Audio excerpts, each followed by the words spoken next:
dollar thing or any of that. I do believe this is a good chance to grow this state. But folks that don't, I don't think they're for anything. I think they're just angry and against everything. Yeah, I think the politics that we're seeing nowadays is, I was talking to somebody about this earlier today, politics now is about vibes.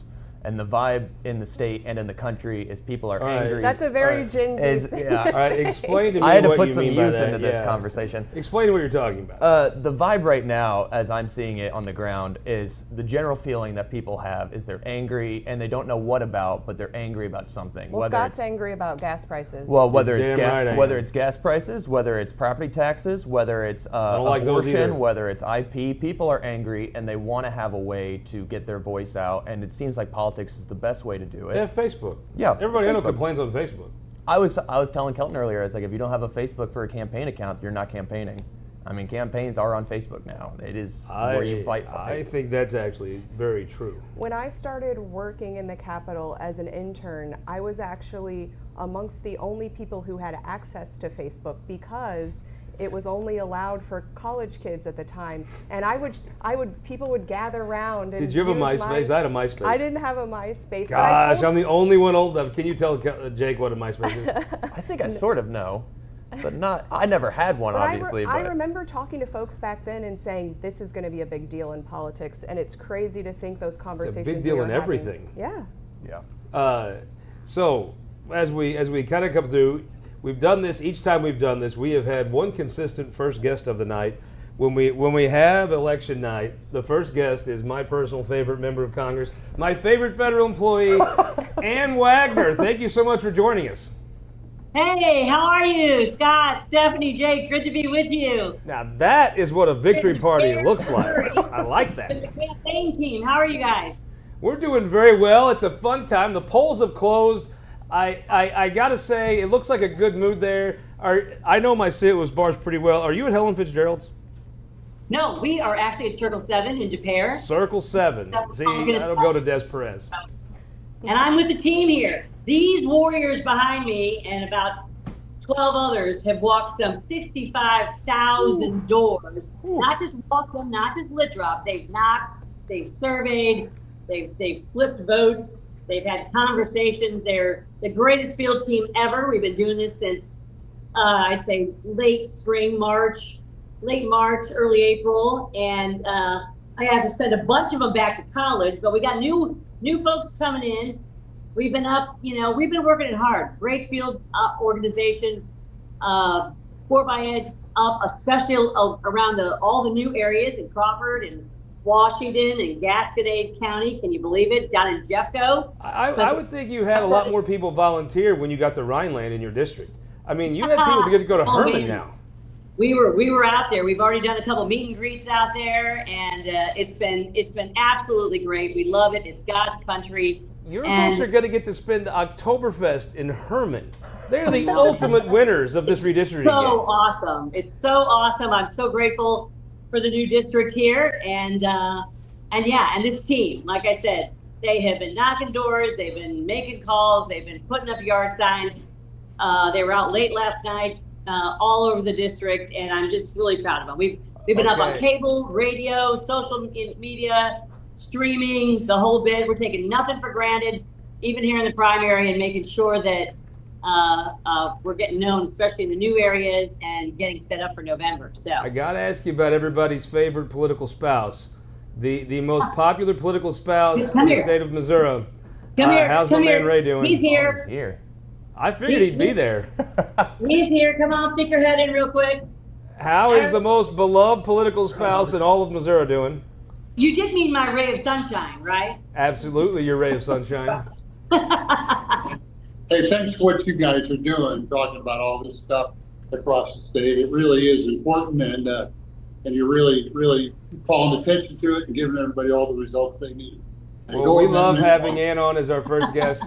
We have Stephanie Bell here. Stephanie, it's you and Ray have a lot in common because there's many people that would take a bullet for you and Ray, and they'd put one in Ann and I. We are nicer than you, for sure. And Ann and I aren't worried about that. We're happy for you to take that title home if that's what you want to do. Ann, what's the mood out like there? You've been knocking all these doors. What's the feel out there for folks? Hey, it's good. There's a dude. See y'all later. I'm gonna sneak out. See you, buddy. Go Amendment 1. We got. Oh my gosh. There you go. Conservation Commissioner out there stumping for his amendment. I love it. Always got to get a plug in. The polls are closed, babe. But someone didn't get in the memo.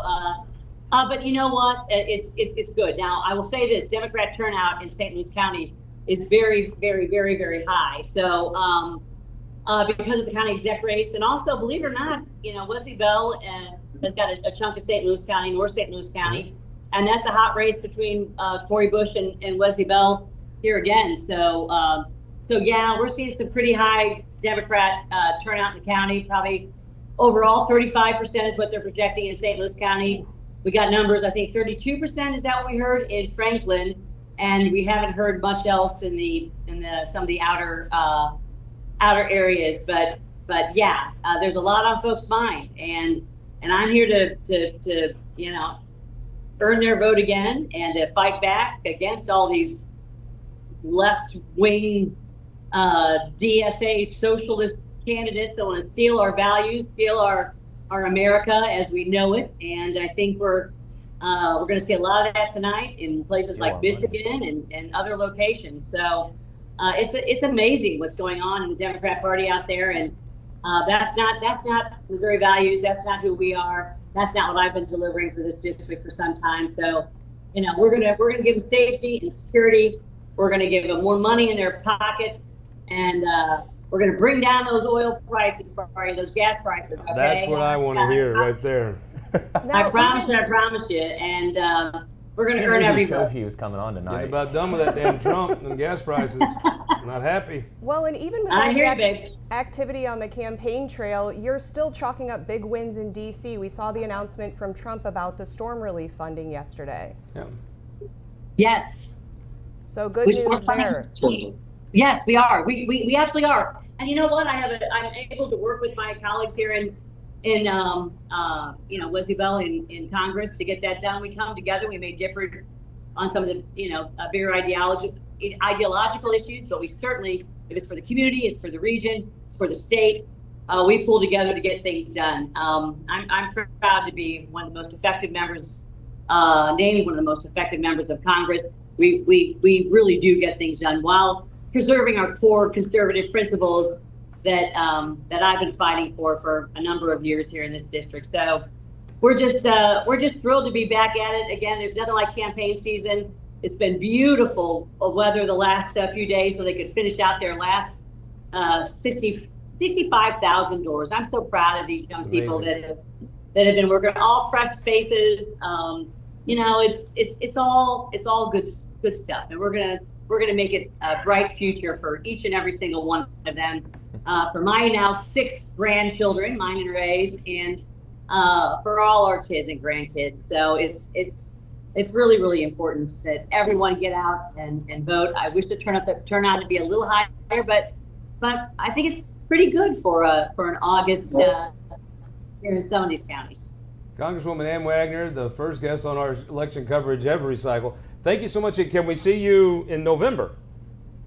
Absolutely. I would never miss it. Never miss it. You guys, thanks for bringing us a great show. Honestly, what you do to get the word out on all these issues with all these candidates, Missouri doesn't have anything like it. So thank you for what you're doing, and thank you very much. And we'll see y'all on the other side. Yes, ma'am. Thank you so much. Have a good evening. There is only one Ann Wagner, the absolute. I would tell you this, you don't want to be in a fight. There's a lot of other people in the world you want to fight with before you fight with Ann Wagner. And an endorsement from Trump yesterday, right? There you go. Yeah, she was tweeting that out. Yeah.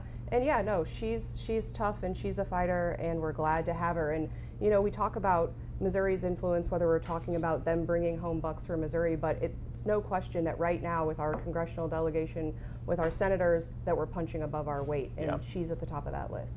Yeah. Well, let's go ahead and we can make the call. We're going to be here with you all evening. We can actually make some calls here. The first 6 Senate races that are unopposed. Tracy McCreary will be the Democrat nominee in the fall. She does have a general election this fall. Ben Brown, I'm not sure that he does. In the 30, he's Franklin County, where we were just talking about Herman with with the congresswoman that she represents. Are you going to be there with Ann? There's no I look for every reason to go to Herman. Like, if you tell me it's sunny, it's raining, it's a day that ends in Y, there's no excuse I won't take to go to Herman. Down in Springfield, probably the top matchup in the fall. Yep. Melanie Stinnett and Betsy Fogel, neither were opposed. In St. Charles County, Nick Shore didn't have an opponent. Rusty Black, the appropriations chair in the Senate. What a terrific event they had this weekend honoring Jerry Litton. He taught at the Jerry Litton Agriculture School there on the campus of Chillicothe High School. They have a whole Litton Ag Center. Jerry Litton is a really Missouri hero, and it is amazing to think how one plane crash could have taken the state in very different directions.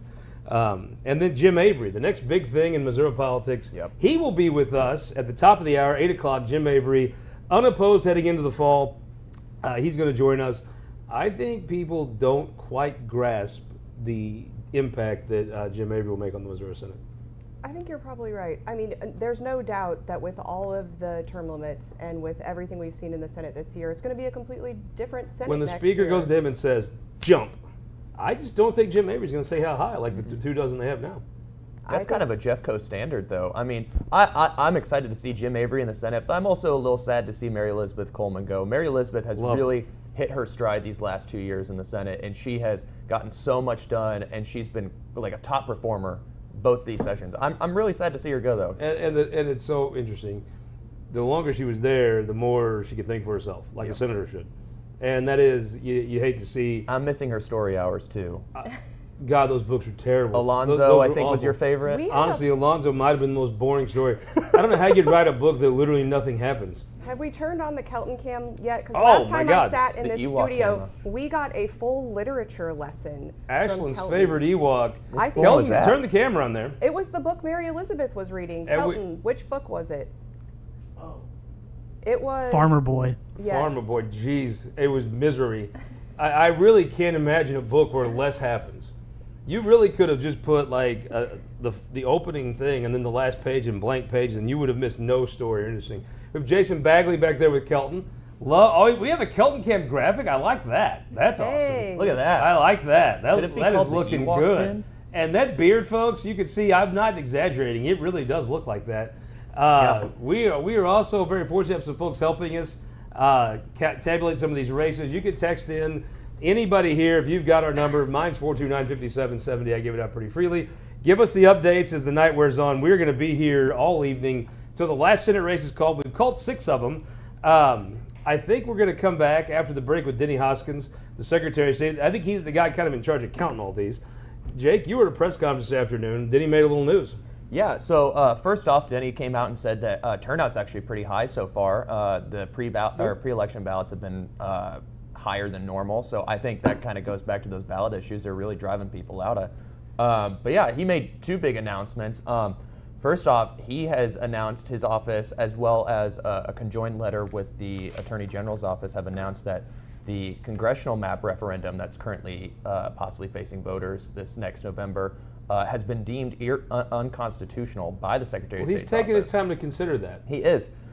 So he said, as of right now, it will not appear on the November ballots. Now, people, not politicians, have, as of tonight, submitted a lawsuit challenging that decision. Do you think Hadfield will buy a Lexus or a Mercedes with the money he makes off this? You know, he might buy. Do you think Chuck voted for Denny? I bet he did. Oh, I mean, because I would have been voting for himself. Why wouldn't you? Yeah, if I was Chuck, I would have had a yard sign for Denny. Yeah. All right, so he's not going to put the thing on just because. What was the rationale? So the Attorney General's office, which they put a letter in with the Secretary of State's press release today, I concluded that the Missouri Constitution does not authorize a referenda on a congressional redistricting plan, and also argues that the U.S. Constitution assigns congressional redistricting authority to state legislatures, making referendums inadmissible. So, I mean, pretty big fight coming up, I think, with the Attorney General's office. Stephanie, are you going to buy a Lexus or a Mercedes with this action? Don't ask me that. Well, we can't. Every single case, you're representing someone. Involved in a lot of the litigation, yes, but name an initiative petition, and I have not been involved in all of them. And name an initiative petition or a referendum in the last 20 years that hasn't had litigation on it. Yeah. Now, there was a second big announcement. I assume you're in your line of work for a reason. There was a second big announcement. Currently, there is a ballot initiative put forward for acceptance that would go, if approved, would go on the November ballot as Amendment 6. Now, this ballot is a very big deal if this were to go on. So the proposed constitutional amendment would have limited the legislature's ability to modify voter-approved laws. It would require 80% of the legislature to vote to amend initiative passed laws enacted after 2010. This would hand tie the legislature from being Can you go backward? That's interesting. Is that why? So what did he say? He's not doing that either? Denny said he will not accept that either. That's interesting. But I mean, it is a little, and obviously we have one of the preeminent election lawyers in the state here. Hypothetically, can you go backwards? I haven't fully examined every aspect of that initiative. What I will tell you, It seems aggressive. Yeah, is there a statute of limitations on initiative petitions? what I will tell you is in other states, so not every state has the initiative and referendum process, and there are states that do protect oftentimes for a certain time period, something that has been voted on by the people or initiated by the people. And so that's a model that other states have adopted. Now, whether any state has tried to go in and do it retroactively, I think that would be a problem, but. Well, Respect Mo Voters is going to be a big deal. And if it passes, it's going to change a lot of the way a lot of these things are done. It's a huge change. There is a funny tidbit here from the Attorney General's office. Republicans are now using Hammerschmidt against liberal interests. The Attorney General in her letter... They tried that with Clean Missouri, and the Supreme Court said, no, throw it all together. Hell, make a soup. The Attorney General in her letter stated that it violates Missouri's single subject requirement, which I think it's funny when Republicans get to use that. It's almost like as funny as a Republican saying local control. So, okay, we're going to take our first break. We'll be right back. I think we'll have Denny Hoskins on the other break. Election night in Missouri. Stay with us. Union has shaped our communities. Through trusted alliances, we deliver skilled professional craftspeople while our business partners provide the kind of quality jobs that keep our economy humming. It's a blueprint that has worked since 1882. Turning Missouri into a right-to-work state stalls progress, wipes out jobs, and kills momentum. Right to work is wrong for everyone. Let's keep Missouri moving forward. Visit carpdc.org to learn more. We have a severe weather alert to report here. The storm also brings the threat of damaging winds and large hail. Here's the thing. When storms bear down, we step up. Ready for that? You bet. Our teams are always ready to keep your power strong. Ameren.com/poweron. That pet store with the cute puppies in the window? Know what they're really selling? Puppy mill cruelty. Horrible conditions, neglect, and those puppy mill puppies often develop serious health issues. Some even die in the store or shortly after purchase. You deserve to know the truth behind that cute pet shop puppy. Don't be fooled. They're selling cruelty and the lies to cover it up. Get the facts. Visit humaneworld.org/puppymills to learn more. Missouri Times primary night election coverage is brought to you by United Fiber, the Mocan Trade Association, and Missouri Realtors. Thank you for watching.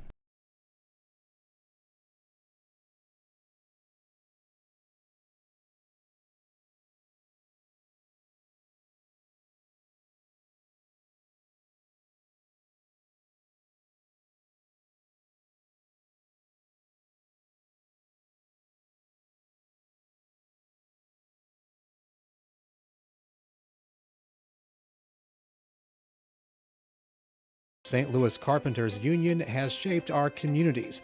Through trusted alliances, we deliver skilled professional craftspeople while our business partners provide the kind of quality jobs that keep our economy humming. It's a blueprint that has worked since 1882. Turning Missouri into a right-to-work state stalls progress, wipes out jobs, and kills momentum. Right to work is wrong for everyone. Let's keep Missouri moving forward. Visit carpdc.org to learn more.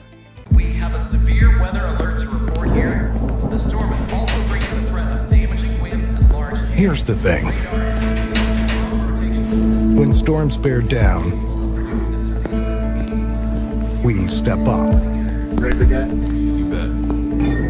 Our our teams are always ready to keep your power strong. Ameren.com/power on. That pet store with the cute puppies in the window? Know what they're really selling? Puppy mill cruelty.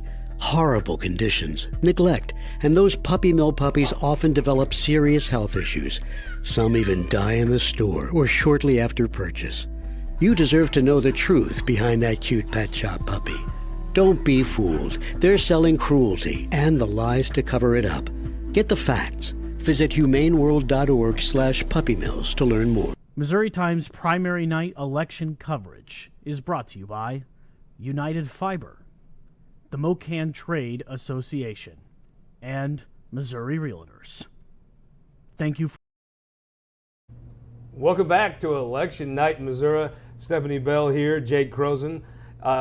Early returns, there's not a lot in. It's funny, these things come like a huge wash. I mean, it comes in a drip and then a flood. Feels like Christmas. These are the stocking stuffers. A little bit. Do you think the secretaries, or do you think the county clerks give out awards like you went first and give like a loser to whoever turns theirs in last? You're trying to find another way St. Louis could lose something, aren't you? I mean, we're going to go down to the man who's counting the votes, the man in charge of the evening. It's his night. The Secretary of State, Denny Hoskins. Denny, welcome into our Election Night show. Hey, thanks for having me, Scott. It's definitely an exciting time. Election day is always it's always a lot of fun. That's for sure. Well, this is your first big one of you counting the votes, right? It is. If you had asked me before if I certified the municipal elections, I would have told you yes out on the campaign trail. But since taking office as Secretary of State, I do not certify the municipal elections. So this is the first election. You guys wanted it that way, I'm sure. That's right. So, I know it's very early, but I assume your team's all locked, loaded, ready to go? Yes, locked and loaded, ready to go. We've done preparations. We've done walkthroughs in preparation for today. We have a war room. We've been looking and answering questions and answering complaints all day today. So everything seems to be going pretty smoothly. I would assume the complaint line spiked around 4 o'clock, right? We did get a few more phone calls after 4 o'clock, maybe not necessarily related to election night results, but due to the unconstitutionality of the referendum as well as the IP 2026-106. If you need a complaint line, you can use ours. Oh, yeah, we should get the complaint line up, Kelton. Maybe a complaint line. We bring up Ryan McKenna's cell phone anytime people want to complain. I always encourage them to call McKenna and tell them all the problems that they have. You can see it on the bottom of the screen. Our election night complaint. It's answered by an Irishman. 314-799-2329. All your complaints about the show. If you have a complaint about Denny, feel free to call McKenna and tell him all about it. I have one. Where's the red jacket? I thought that was the stipulation. Well, it's hot. It had to be a red jacket. You can't wear the red jacket. Santa Claus can wear his red jacket on his big night because it's cold. Denny's big night's in August. He can't be wearing that maroon jacket, right? I mean, it's hot. Maybe it's linen. I was wearing that earlier today, but yes, it is a little bit warm, and so decided to take off the jacket. It is here with me though. Okay, so tell folks. Let's break this down. You have the legislature changed the congressional map. Yes. And when they did, the folks that didn't like that went and got signatures to put on the ballot to override it. You said they can't do that. Break that down, the cliff notes of what your decision was. Yeah, so with the referendum regarding the congressional redistricting map, today I ruled that insufficient because it is unconstitutional. I've said that you cannot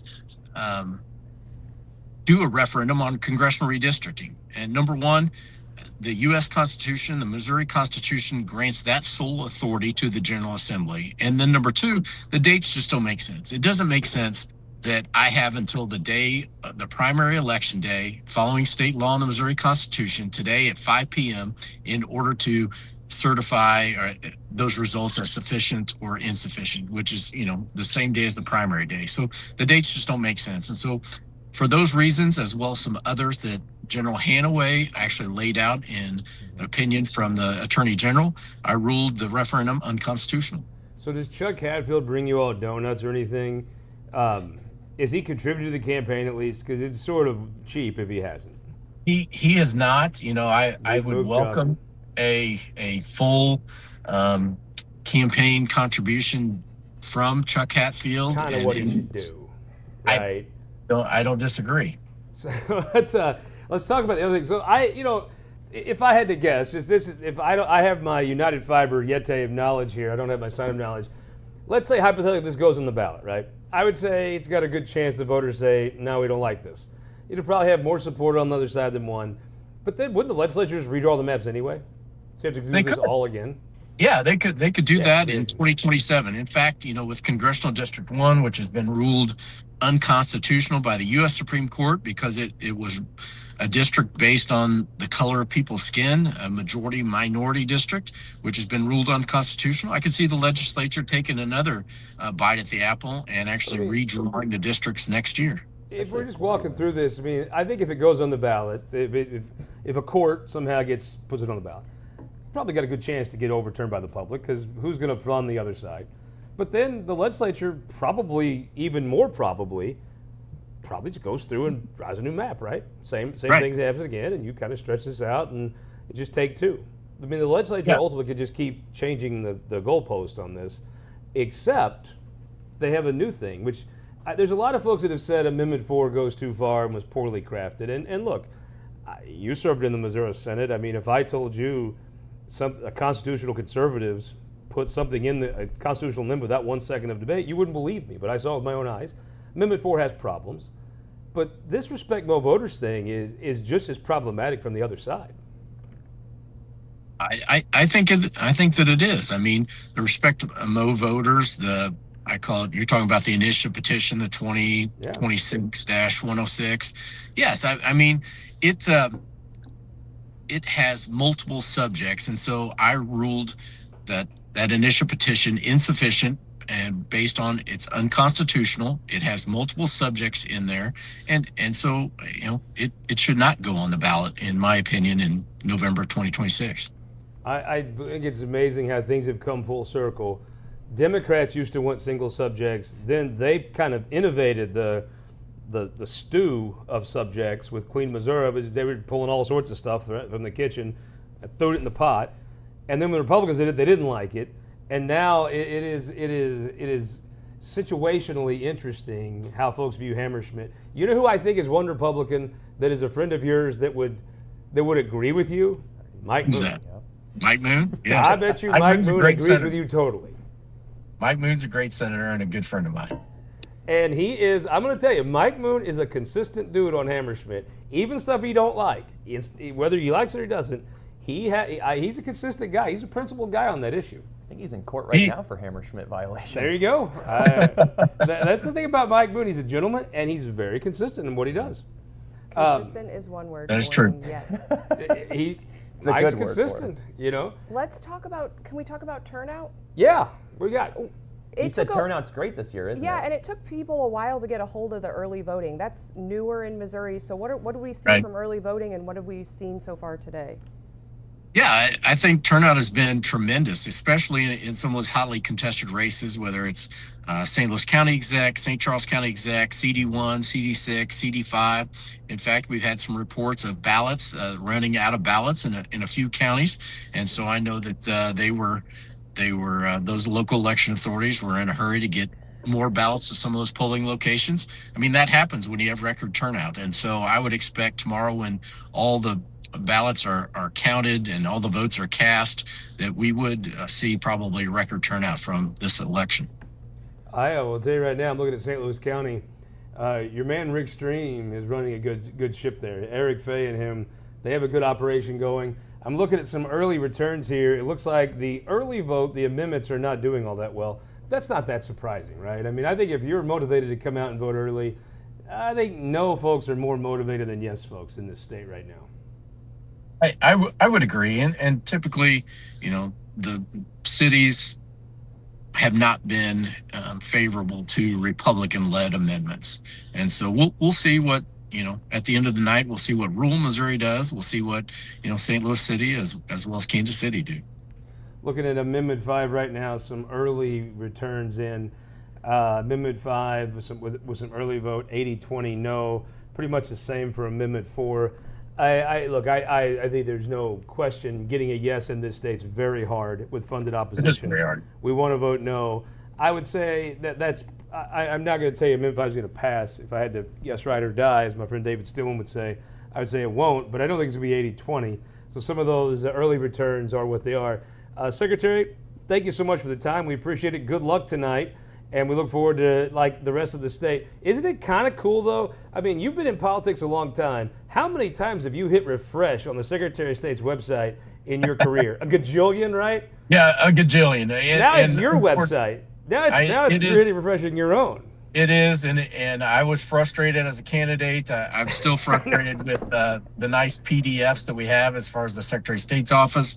We're working on it. We're working on an RFP to send out so we have better election night reporting results that is actually a interactive map where you can look at precincts and things like that. But unfortunately, we have not sent out that RFP yet, but hopefully that will happen in 2028.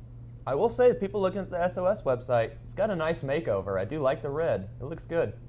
Yeah. The website has a good makeover, but unfortunately, we're still stuck in the past with those PDFs that you have to hit refresh a zillion times. Government stuck in the past. I will be an old man, and I will remember sitting in Mark Richardson's law office the first time I watched an election return, and it was a general election, and we would hit refresh. It honestly, 25 years ago, it's an old man, it looked just like this. I mean, except for the maroon. It was the same. It looked like the same situation, same setup. And I remember being so happy because I thought all the Republicans had won, and they all were like, "Wait for St. Louis to come in. Don't get excited." Of course, St. Louis come in, and everything went the other way. Mr. Secretary, thank you so much for the time. Good luck tonight. We appreciate it. Hey, yep. Thanks for having me. Take care. Denny Hoskins, the man who's counting the votes tonight. The early results I seen sent in St. Louis, 4 and 5 took a little. Come on, there were like 300 votes. I think that was the yes. There were 300. We got a long night ahead of us. You tell me, an early return, if I had to guess, the passion is always going to be on the no. I'm not surprised the early voting being pretty stacked against the amendments. Yeah, the passion's going to be on the no, and I think traditionally Democrats have been more favorable to early voting. We've seen it around the country.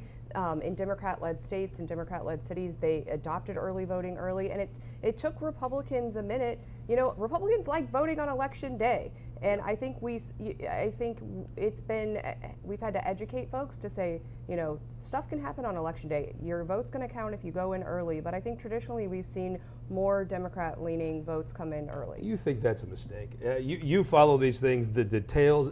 No one I know knows more about the minutia, the rules, the trends of voting, the actual science of political science than you do. I think Republicans are missing the boat, not grabbing onto early voting. Oh, I think you're exactly right, and there's been a consistent effort to try to do that. And the best way it's been explained to me, I went to a conference, we talked about it, and they said, look, if you vote early, we can check you off the. We're not chasing you down and continuing to text you and send you mail and do all of this to try to get you out to vote. So that banking your vote early means that then we have more money to get people who are less likely to vote out to vote. And so it's actually, when you talk about it in financial terms, it really can make a difference in these close races. And that's the first time where I was like, that's the message we have to let people know about. Generally, Republicans in Missouri are more organized because they're better funded. And so if you take that funding advantage and that organizational advantage that comes from a funding advantage, I think that a longer voting time, if you're more organized, you should be able to go find those voters and turn them out over the course of 10 days better than one day. I've always thought Republicans are really, it should be their advantage. Yeah, I think we could capture that advantage. I don't think we fully have yet, but I think certainly we're getting closer in Missouri, and I think I'm seeing more and more of my conservative friends say, yeah, I already voted. I think as the Republican basis also gets a little older, I think early voting is going to be a fantastic thing for their base. Well, and for working folks, I mean, I know Brianna Lennon in Boone County lets us vote at the library in Ashland, and so I'm not driving to Boone County. Library in Ashland? Yeah, yes.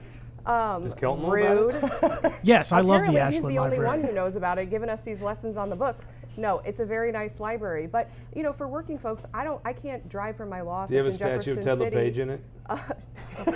Conqueror Ted LePage is the famous football coach from Blair Oaks who does a scrimmage game every year in October at Ashland. Yes. He's like Quantrill for Kansas. Okay, we're Yeah, smaller. back to the thing. Yeah, I get it. Wardsville is awesome. Okay.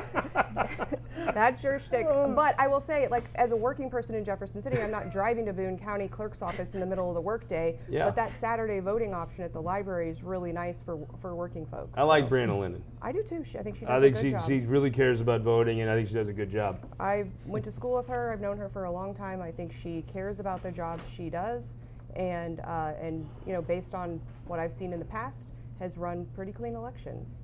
Yeah, I think she actually cares, which I like that. Kelton, are we ready to bring in the head of the Missouri Chamber of Commerce? Yes. Ms. Kara Korches, joining us here on election night in Missouri. Kara, thank you so much for making the time, and what an exciting election night. Absolutely. Thanks for having me. So I have watched the Chamber under your leadership get far more involved. There was a ton of folks that would, you know, I'm a business guy, right? It'd be like, well, we're not doing this, and these things are happening we don't like. I've watched you sharpen your spear and dive into the fight. You've been very active this cycle. You're right. We absolutely have. And something that I tell businesses every single day is, look, you need to pay attention to the elections, because those individuals that are sitting in the Senate or House, they're making decisions every day that determine how you can or cannot run your business. So we absolutely need to be involved. And I'll tell you, Scott, this election cycle is really our most significant effort that we've ever had to date. We have a very sophisticated political operation, and at the end of the night, for us, it's not about the scoreboard. It's about showing the entire Missouri legislative, political arena that the Missouri business community were more organized and we're more engaged than ever before. If that was the goal, every cycle you look and say, okay, this interest group got more. The gaming industry's been huge on both sides in this election. You go to the school choice folks; they have a reputation for being involved election after election. I think the Missouri Chamber has kind of announced itself as a political force this cycle under your leadership. Yeah, and to be truthful, we're going to probably have some losses at the end of the night. But I think what's more important, what's the bigger story here, is that at least we are at the table, we are making, very strategic decisions, and we're going to have some misses, right? But I think more importantly, we're here to say we are going to support the candidates that want to grow our economy. And then on the flip side, we're going to oppose those candidates that not only, are going to be harmful for the economy, but they're going to cause dysfunction. We have seen, we all know, anyone that's listening, almost a decade of dysfunction in the Missouri Senate. And I represent business leaders. Businesses don't grow if there's dysfunction. And that's what they expect. We want people that want to move the state forward, not just those people who want to make a quick soundbite on Facebook and get some likes. And I had some of those same conversations working with local business leaders, trying to get them more engaged in the political process. And, they said, I don't really want to alienate one side or the other, but I think COVID was a big wake-up call for a lot of people when they realized the government can just turn on and off your business. And have you seen that shift? Oh, absolutely. I mean, especially, right, some of the government overreach that I know, Scott, you and I have talked about in the forms of bills of, telling businesses how they can or cannot operate. And we don't believe that should be happening, right? We believe in our system of free enterprise, that business leaders, those that have significant skin in the game, they know how that their businesses should be run, and we should leave those decisions to them. That's why you hear, and people tell me, they hear me saying this in their sleep sometimes, let business decide. And I would say this election night for us, it's a Missouri Chamber standing up saying, we're going to continue to say let business decide, and we're going to do that by getting engaged in elections in a much more strategic, sophisticated manner. Kara, was one of the big issues that came up for business too that really kind of got people into this fight, was it Prop A? Because it seemed like that was a moment for a lot of businesses. They woke up and they said, maybe we should address this now. Absolutely. I mean, it's no secret. We were very opposed to Prop A. We were very opposed when it was put on the ballot, and we were very vocal and active in getting the bill that modified Prop A last year. You have things that are put on the ballot that are impacting businesses' bottom lines. And I can tell you, right, any business leader will tell you, they're, focusing on keeping their employees, retaining their employees, meeting payroll. And so is it right that we're having, something put on the ballot that could impact their ability to make payroll? Right? Like, we should leave those decisions left to business owners. That's why our state has this rich history of free enterprise. That's why we're seeing growth in terms of jobs, in terms of businesses wanting to expand here. That's a great story, and we want to lean into that more than ever. Kara, I think it's true. You cannot bluff in politics. Even if you're serious, if you haven't done it, no one takes you seriously. I tell folks about how this declaration that you're in this game, you're in it to win it. I think you're gonna be able to walk in the Capitol in January, a little bit of a swagger, because you can talk all you want about we're gonna. No one cares until you've done. And now you've done. It's gonna change how you could approach some of these issues.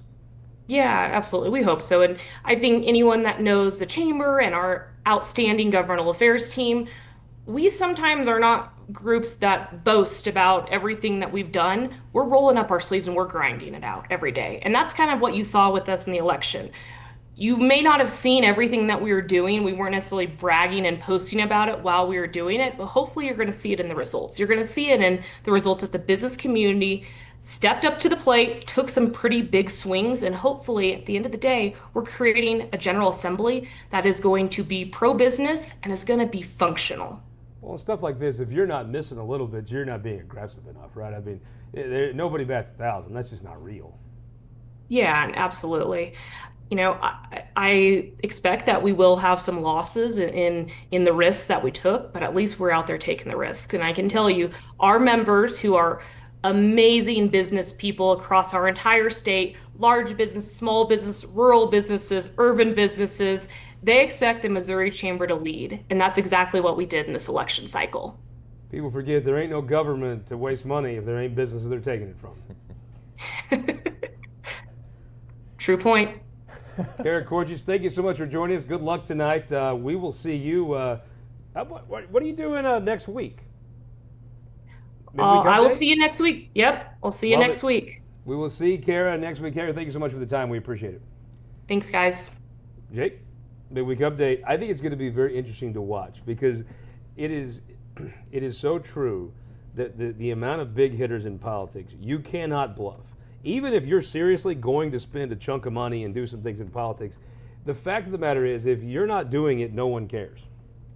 You have to go out and actually do it for anybody to give a damn about it. Yeah, and you're right. No one bats 1,000, right? And I think it takes a lot, and you're not doing it right if you don't have some failures, right? You're not being aggressive enough. And we've seen, and I think you've expressed frustration that we don't have enough aggressive folks in the state capitol, but I think not enough spines. Outside of the state capitol, yeah, I think it's refreshing. And I've seen people say that they said, hey, if I'm going to lose, I'm going to lose, but I'm going to stay principled, and I'm not going to back down, and I'm not going to be embarrassed that I lost, that I stood for what I believed in, and I fought hard. And I'd like to see more people fight hard for the issues that matter, especially for Missouri businesses. You almost feel sorry for folks that do all the work it takes to get some of these positions. I mean, because one of my pet peeves is you belittling how hard it is to win an election. Yeah. Most of the people that belittle how hard it is have never won one on their own. You hate it sometimes, people that go so hard and then they come down and they're lemmings. It's like there's no difference if they're there or not.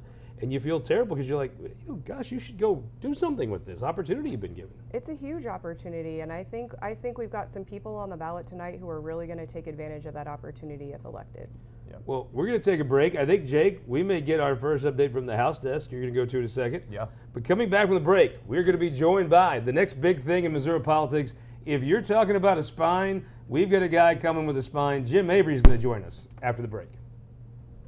Thank you. St. Louis Carpenters Union has shaped our communities. Through trusted alliances, we deliver skilled professional craftspeople, while our business partners provide the kind of quality jobs that keep our economy humming. It's a blueprint that has worked since 1882. Turning Missouri into a right-to-work state stalls progress, wipes out jobs, and kills momentum. Right to work is wrong for everyone. Let's keep Missouri moving forward. Visit carpdc.org to learn more. We have a severe weather alert to report here. The storm is also bringing the threat of damaging winds and large hail. Here's the thing. When storms bear down, we step up. Ready for that? You bet. Our teams are always ready to keep your power strong.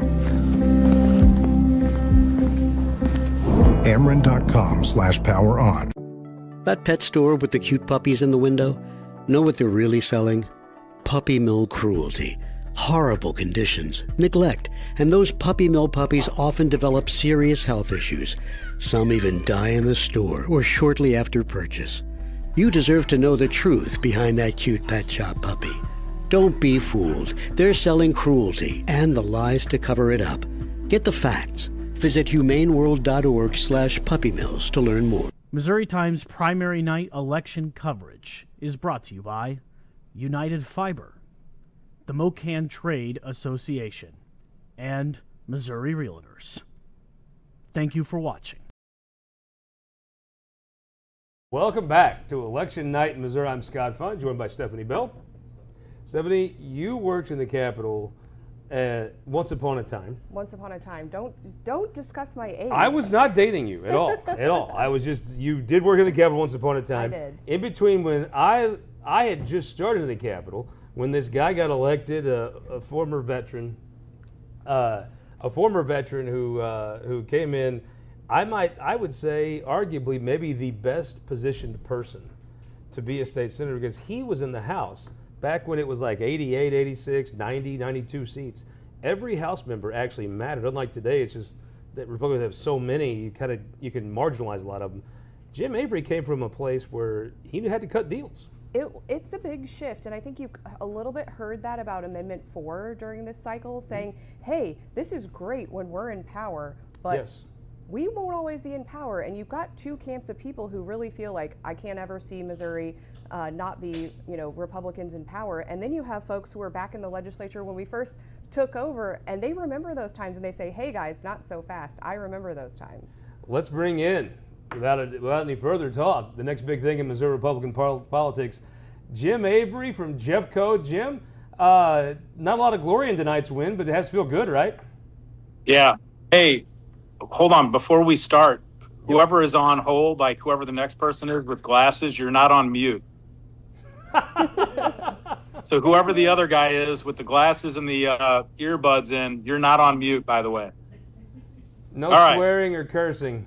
Yeah, I won't cuss or swear right now, but big night. Well, for starters, Scott, I always appreciate when you talk nicely about me. I don't think I'm the next best anything. I'm just me. I'm just Jim. But, well, let me say, the reason I say the next big thing in Republican politics is you have a Senate sorely lacking in backbone. I watched them PQ one of these amendments with 0 seconds of debate. The Senate is sorely need a backbone. The one thing I've always known about you, whether you were a House member, tax member, whatever it was, Jim Avery's got a backbone. Well, it's probably because I had a spinal fusion, and I have no choice. I have no choice. I have a doctor's note saying you do have a spine. Yeah, I have a 7 level. Might not let you in level. the Republican caucus with that. Yeah, I have a 7-level fusion. So I have more than a spine. I have a spine plus some hardware. I have some titanium. Yeah, talk to us about the changes, though. Having served in the House, obviously you were keenly aware of what the Senate looked like back then. And many serving today and watching the process would say it's a very different Senate. Would you like to return to the olden days? And how do we get there from where we're at now? Yeah, that's a good question. And the answer is yes. Not to knock on the senators. They weren't there back in the day. They didn't know what the Senate used to be like. So they only know what they know. What I can say is the Senate is too much like the House, and I'd like to see it be more like the old Senate was, where things were deliberate. People had relationships. Like, here's what I've noticed from being at the Capitol over the last 18 months.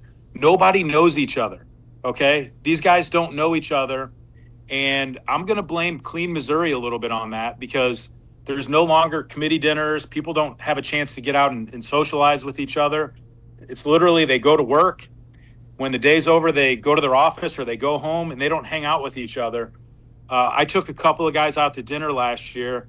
And I mean, by all rights, you should have had a lengthy primary fight with, somewhat of a competitive night ahead of you. I watched folks bow out of that race. Now, part of it, you stepped up with some finance of your own, but also I think it was a lot of relationship building. I watched you fly to the governor's ham breakfast last year with a lady who had announced she was running against you. Ultimately, she doesn't. I mean, that's a little bit of what you're talking about, right? Well, I brought Renee Rutter with me. People don't understand that you can disagree with somebody and still be friends with them. That's how it used to be. You know, Ryan McKenna is a good friend of both you and me, Scott. We didn't agree. Campaign iPhone, whoever that is on this call. But anyway, sorry. Sophie Shore is awesome. If she goes I think even if she goes 4 for 6, she's a rock star, and her stock is going to be, I don't even know if I'll be able to afford her in the future. I know that she'll always be with me, though, even if I can't afford her, because she is a very loyal person. And that's something that I admire about her. I mean, she's taken some tough races. Yeah. Look at Lori Rook's race down in Springfield. I think Lori wins that race against an incumbent senator. And that's a race I personally got involved with, which is very risky. If I lose, I have to work with this guy for the next 4 years. What was your thought there? I saw you wrote some checks that normally, like, there's a Senate tradition of senators don't campaign against sitting senators. Hey, guess what? I'm not a senator. Yeah, I'm not a senator yet. A lot of times, if folks want to play this game, they run that money through 2 or 3 things, and the reformers have made our system totally awful. Right. Why didn't you just run that money through? I mean, you're a lawyer, you know guys. Why didn't you run that money through some other folks? Why'd you just write the money directly from your account? Because I'm not afraid, and that's the whole thing everybody's afraid of, is that I'm not afraid to not be afraid, and everybody's afraid to make tough decisions. I'm not. I don't care. I have no aspirations for any other job in state government. If somebody came to me and said, I want to donate $100 million because I think you'd be a great governor, I would thank them. I would tell them I was flattered, and I would tell them no thanks, because in 8 years, a lot of money. I mean, in 8 years, I don't care. In 8 years, I'm going to retire. I'm going to spend time with my beautiful wife, and we're going to do what we like to do. We're going to travel.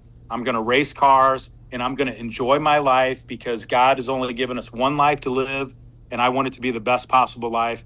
And I want Missouri to be the best possible Missouri. You're from Jeffco. The senators from Jeffco, be they Republican, be they Democrat, have always represented their constituents, which are a lot of labor union guys. I mean, there's a lot of hardworking folks that are excited to see you go to the Missouri Senate. Are you going to continue that tradition?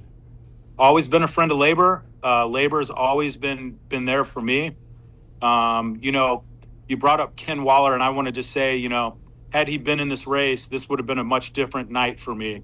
Sure. You know, I would be up late counting all the votes. And, you know, one thing I told Ken's widow is, if I'm lucky enough to be elected in Jeff City, I want Ken's picture to be in my office for the whole time I'm there. I want him to be there with me, and I want his family to know that. But, yeah, labor is a big part of my life. It always was before. I support people that work, and there's no group that fights illegal immigration harder than labor unions, and they were doing this 20 years ago. And, you know, I'm just a big fan of people that work. I'm a big fan of labor unions. Nobody's perfect, but I think labor is a great organization, and they're a great ally for me as the fundraising stuff. And if that means we have to work day and night, let's work day and night. Let's get it done. Last question. Yeah. You said Sophie could go 6 for 6. If she goes 6 for 6, is the Missouri Republican Party now the party of the trial attorney? The trial attorney or the trial attorneys? Trial attorneys. No, I think it's the party for the people. You know, the trial attorneys. You said you trial attorneys came in big. Trial attorneys came in big. I'm obviously a trial attorney. Sure. But here's what I always tell people: so are you. You just don't know it. Did you ever see Aaron Brockovich? Did you root for Aaron Brockovich or PG&E? You know, that's a true story. Nobody rooted for the PG&E that was killing people. Jim Avery, the next big thing in Missouri Republican politics. Thank you so much for the visit. We appreciate it. All right, Congratulations guys. on the night. Take care. He's sharp with the bit. It's so funny. That's just Jim Avery. Like, he's a fun guy to be around, because I'll be honest with you, we can't see who the next guy is. I'm hoping he was talking about Kelton, because that'd have been hilarious. I think he was. Was that you, Kelton? But we do have another guest lined up. We do. We have Congressman Mark Alford. Congressman, another big night. I'm the next guy. Right? I'm the next guy with the glasses. We are in our office. We got 50 people out in our campaign headquarters, and we're trying to get our shot adjusted. I wasn't on mute. I'm sorry. But I'm here with my phone. So, Jim Avery, I'm sorry, dude. I've never met you, but you seem like a great person. Well, great way to meet Senator Avery. Yeah, there you go. Mark Alford, tell me what's going on tonight. I want to know about the mood you've met around the state. I know you've been back. I know your team's been on the ground. You have a new district. Tell folks what the overall mood of Republican primary voters is this evening. Well, hey, Scott and Stephanie, good to see you guys. Look, we have been all over the district in the last 2 days, especially. We've covered, I think, 8 or 10 counties. We started out yesterday in Pulaski County, down near Fort Leonard Wood, went to Laclede. We've been to Dallas County. Today, we ended up in Jackson County, part of the new 4th Congressional District. So we went to the very southeastern part of our district, all the way up to the Missouri River at the River Market, and tried just to listen to people, to get what's on their hearts, souls, and minds, and to ask for their votes. Yes, I still do that. And we documented the whole thing. If you go to our social media channels, we have documented every place we have been, and it's just a joy to hear from people. Here's what I'm hearing, Scott and Stephanie. You know, folks are kind of fed up with what's been going on, especially in the I call the old fifth. Look, there has been a Democrat there for 77 years. 40% of the electorate are either Republican or independent. They don't feel like their voice has been heard. And I get a lot of people saying, well, how can you represent Pulaski County and Webster County and still represent Jackson County? Well, I say, well, how did Cleaver do it from 2013 to 2023? He had Lafayette and Saline County. I didn't hear anyone asking how he did it. I'll tell you how I'm doing it. I'm listening to people. I'm taking the skills that I've developed over 35 years as a journalist that I also used on the campaign trail in the last 5 years to listen to people, to hear what their concerns are. And I realize we're not going to agree on everything. We don't have the same solutions for the problems that ail America, but I'm going to try to work together to get things done. And the folks in the urban core know that. I have not given up my relationships with those folks. You know many of them. And starting tomorrow, I'm going to be reaching out, asking for endorsements. And I will tell you this. I know there's some concern about some folks down in the southern part of our district that, you know, I may give up my conservative values. I am never giving up my conservative values. I will always vote conservative, but I will listen to people and we will help people. In our office in the last 3.5 years, we've helped return more than $12 million to people that the federal government is holding on. You know, Scott and Stephanie, when they call in, our staff doesn't ask if they're Republican. They just ask if they're in our district. And funny enough, we get a lot of calls from the 5th Congressional District asking for help because they're not getting help. And we still try to help them how we can. And it doesn't matter if, go ahead. The most diverse congressional district in the state now. I mean, I'm very familiar with where you are, right there along Troost, going all the way down to what we'd call southern Missouri. It is a very diverse district. I had this talk, Stephanie, when we were doing the KMOS election special with Dave Helling. I actually think you are probably the best person in that entire delegation. Well, thank you. One of the best I can think of. You know, you worked in the new part of the district. You very familiar with Kansas City. Kansas Cityans are very familiar with you. And yes, if I had to guess, they would prefer someone that votes differently than you vote. But as far as someone that can have a conversation, as far as someone that will professionally help them with their concerns with the federal government, I actually think you're very well suited for this. Well, thank you. If I had to guess, you know, you're not going to see a sea change in urban Kansas City. But I do think every time you run, it wouldn't surprise me if your vote doesn't tick up 2 or 3% each time. And I appreciate that. I know Dave Helling disagrees, although we used to work together. And that's okay. He can have his opinion. I used to do the show with Nick Haynes and him and Eric Wesson regularly. Yep. And now I'm like the evil guy because I'm the conservative Republican. And that's okay. I get that. We all have our roles to play. But I will tell you this. Like today, I was down at the River Market and I had people coming up to me. I had police officers coming up to me wanting to meet me. Because I've been there for so long, 25 years on the air, doing the #1 morning show in town, on the air 4 hours in the morning, 1 hour at noon. And people feel like they know me. And I feel like I'm part of their family. So we're going to take that familiarity. We're going to take that that family feel, and we're going to make something of it. And I'm going to help people. I'm on the Appropriations Committee now, the only member of our delegation on the Appropriations Committee, and we are bringing back money for Missouri. We're going to help Governor Kehoe turn the show me state into the grow me state. And I know this income tax thing may not pass, but by God, we are still going to try to bring as much projects that we can bring back. And I've got a filter. You know, you've heard of the hill to live on or to die on. I have the hill to live on. That's healthcare, infrastructure, and law enforcement. If we can bring money back for that, like we just brought back money for a Sallyport for the St. Clair County Sheriff's Department. They're housing federal inmates there. I was just there today.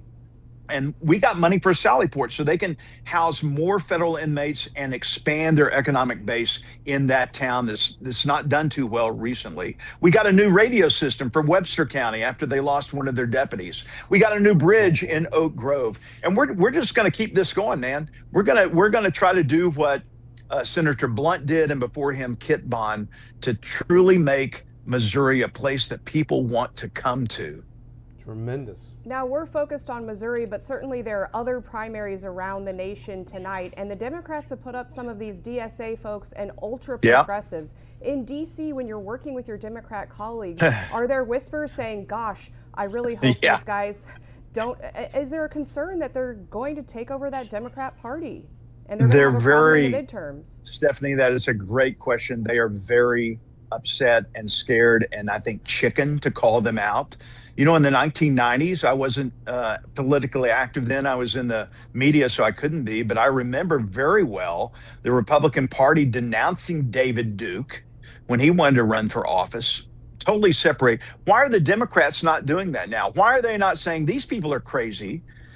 They don't stand for America. They don't love America. My fear is we're going to have 2 or 3 communists on the House floor on January 3rd taking the oath of office with me on the House floor under the big words in gold. They are flailing, drowning victims out in the middle of Lake of the Ozarks, and you don't go near them because they're going to take you down with them. Mark Alford, thank you so much for the time. We appreciate it. Thank you.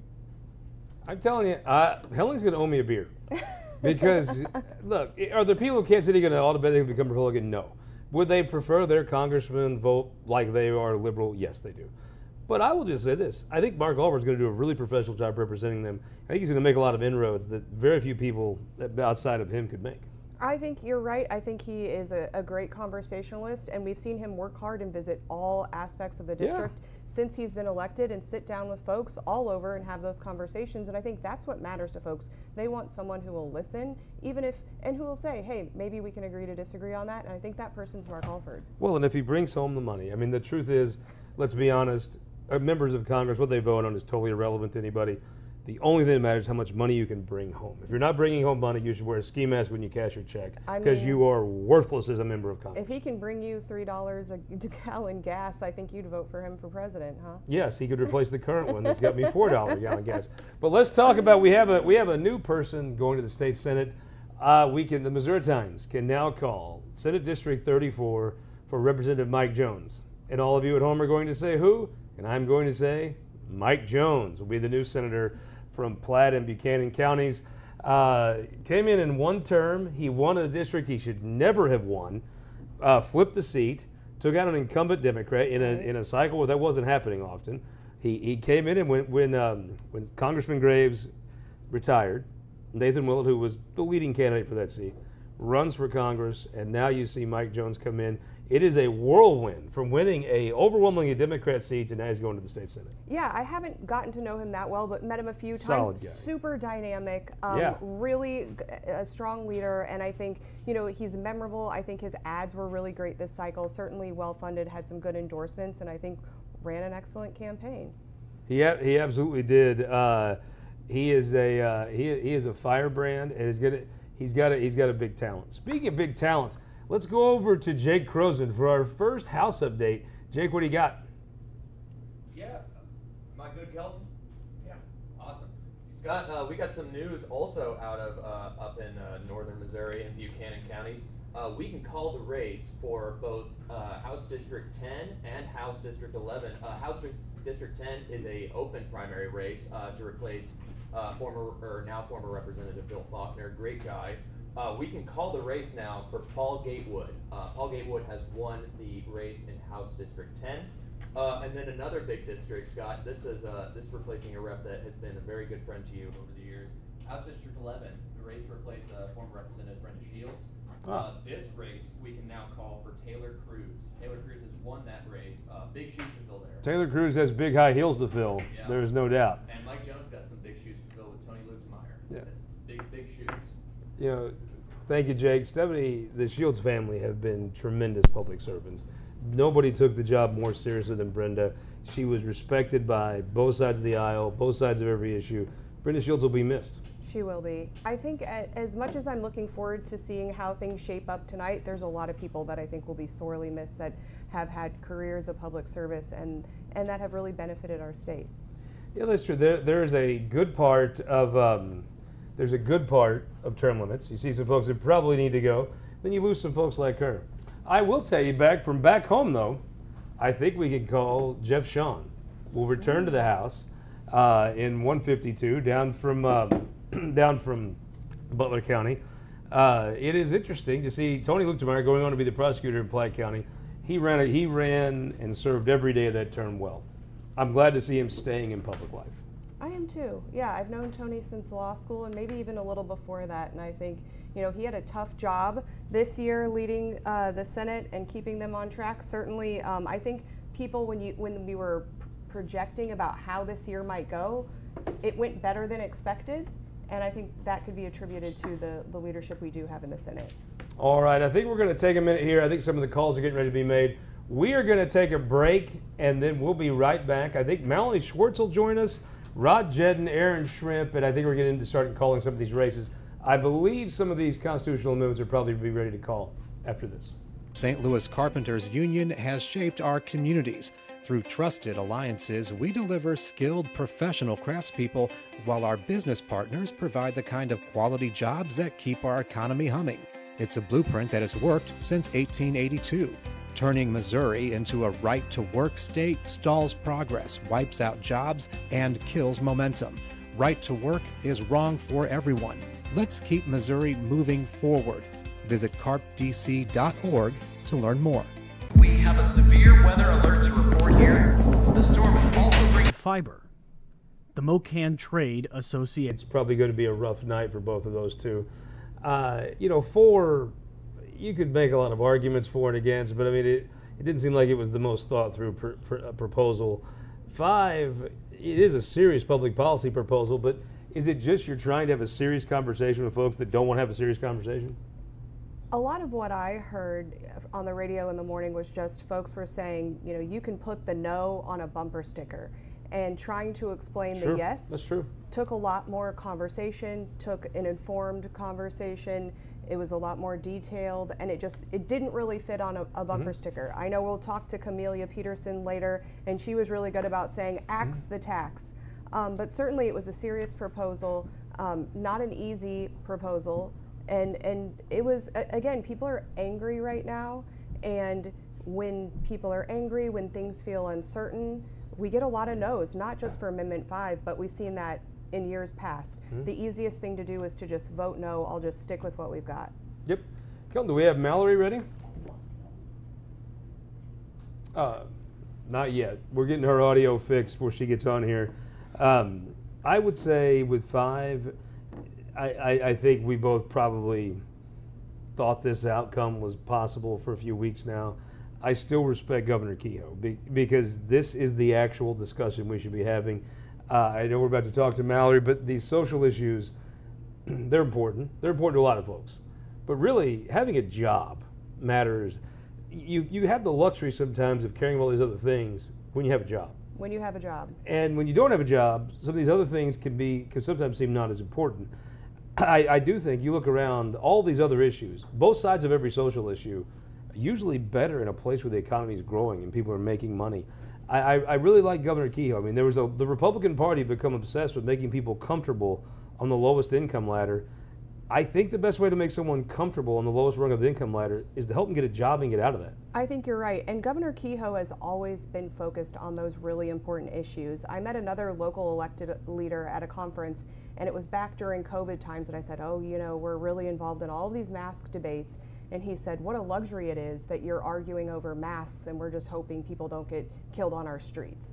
Obviously from a different part of the state. You've seen Governor Kehoe focus on crime in this first part of his term and saying, look, if we're not safe, all this other stuff doesn't really matter. We've got to keep people safe. And now he's saying, okay, what's the next step in making our state great? And that's giving people jobs. It is the foundation of everything else, is a growing economy. Now, I think the conversation is going to be interesting now. It's been very easy to say, no, we hate everything. A lot of Republicans say, no, they lead the charge. No, we hate it. They love tax cuts until someone wanted to cut taxes, and they hate that too. Now the conversation is going to turn to, okay, what do you want to do? I mean, because I would say all sides, all the 15 sides of the Republican Party, the Democrats, the Socialist Democrats, all of them say we hate this plan. All of them also agree the state doesn't grow. I think they agree it's a bad thing. What do they want to do about it? And I think that's going to be the interesting thing now. Governor Kehoe's been out there going all around the state, giving his plan of what to do. It's going to be interesting now to see, okay, what do you want to do? And again, especially from the Democrats, you're hearing, well, we're underfunding the foundation formula. We want more money for this. We want more money for this. Where are you going to get that money? And I've pushed people on that and said, okay, if this isn't the solution, what's your solution? And just crickets. And I think, yeah, we agree on two things, I think. Not only that the economy is stagnant, but also our economy today is very different than when our tax code was originally established. And those are two issues that aren't going away and that we agree on, so we have to find a path forward. I think there's the conversation on this probably isn't over. I've got folks texting me, oh, we knew this, and look, winning an election's fun. If you were on the no side of this, I begrudge no one for having a great night. They worked hard. There was a very good campaign. It was consistently, no, we hate everything. No. I even though I voted the other way. It's fun to win, right? I like winning. I mean, I get it. I don't begrudge anybody having a fun night tonight. I do think, though, maybe it's not tomorrow. Maybe on Wake Up Missouri, you got to give the no side a day to gloat, right? But there will be a day now that I think we have to change that conversation to what do we do here? How do we make this state grow? Because I still think that's the question that no one's answered.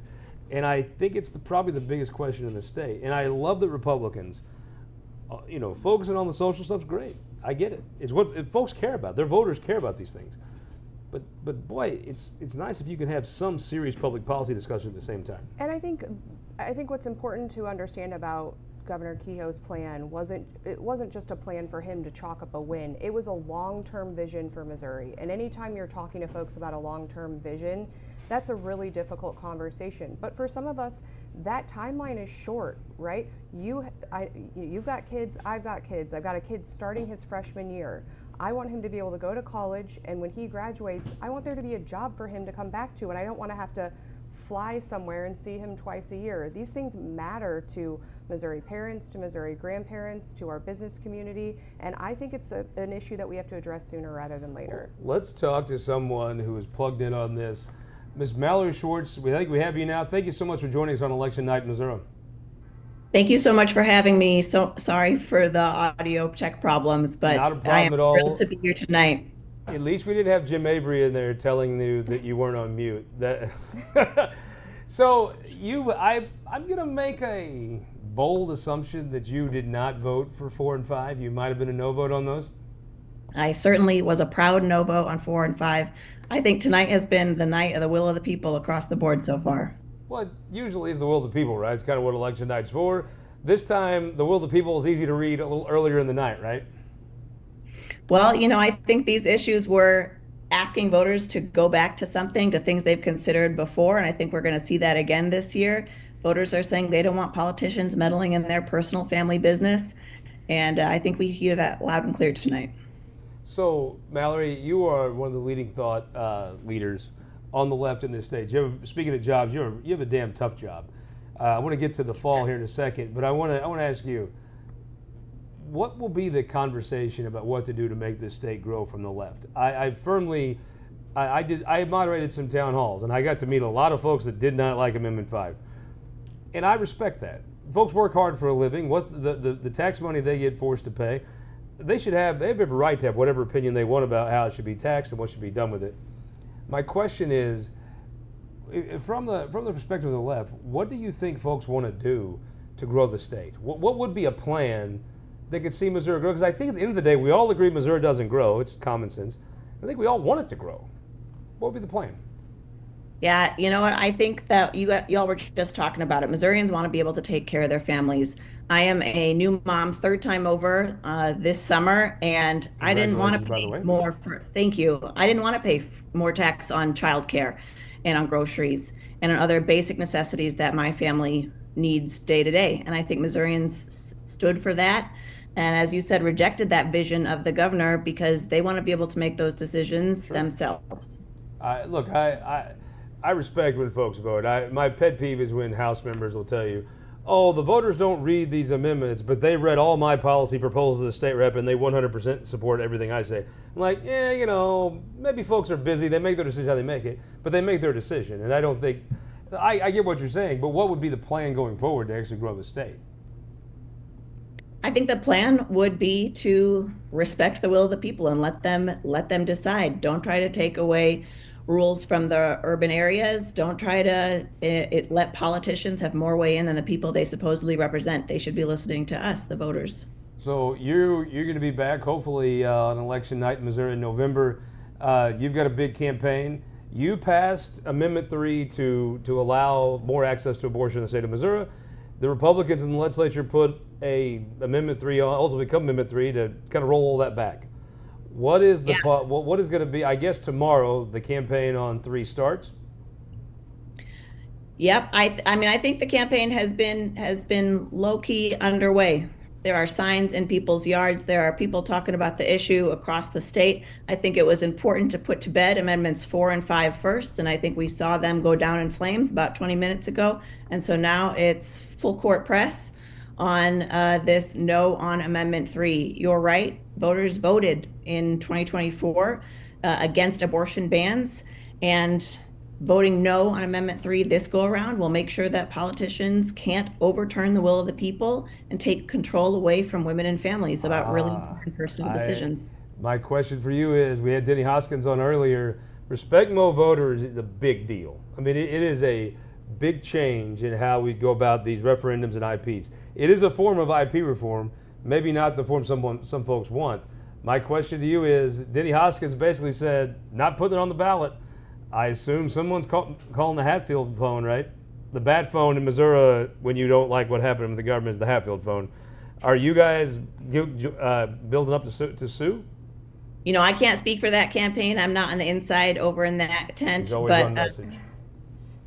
I think that we know that the Missourians don't want this power taken away from them. We saw that tonight. In the last Amendment 3 campaign, we saw millions and millions of dollars pour in from out of state to support the pro-abortion measure. The other side, I think, what was out, was it 20 million to 1 million, something like that?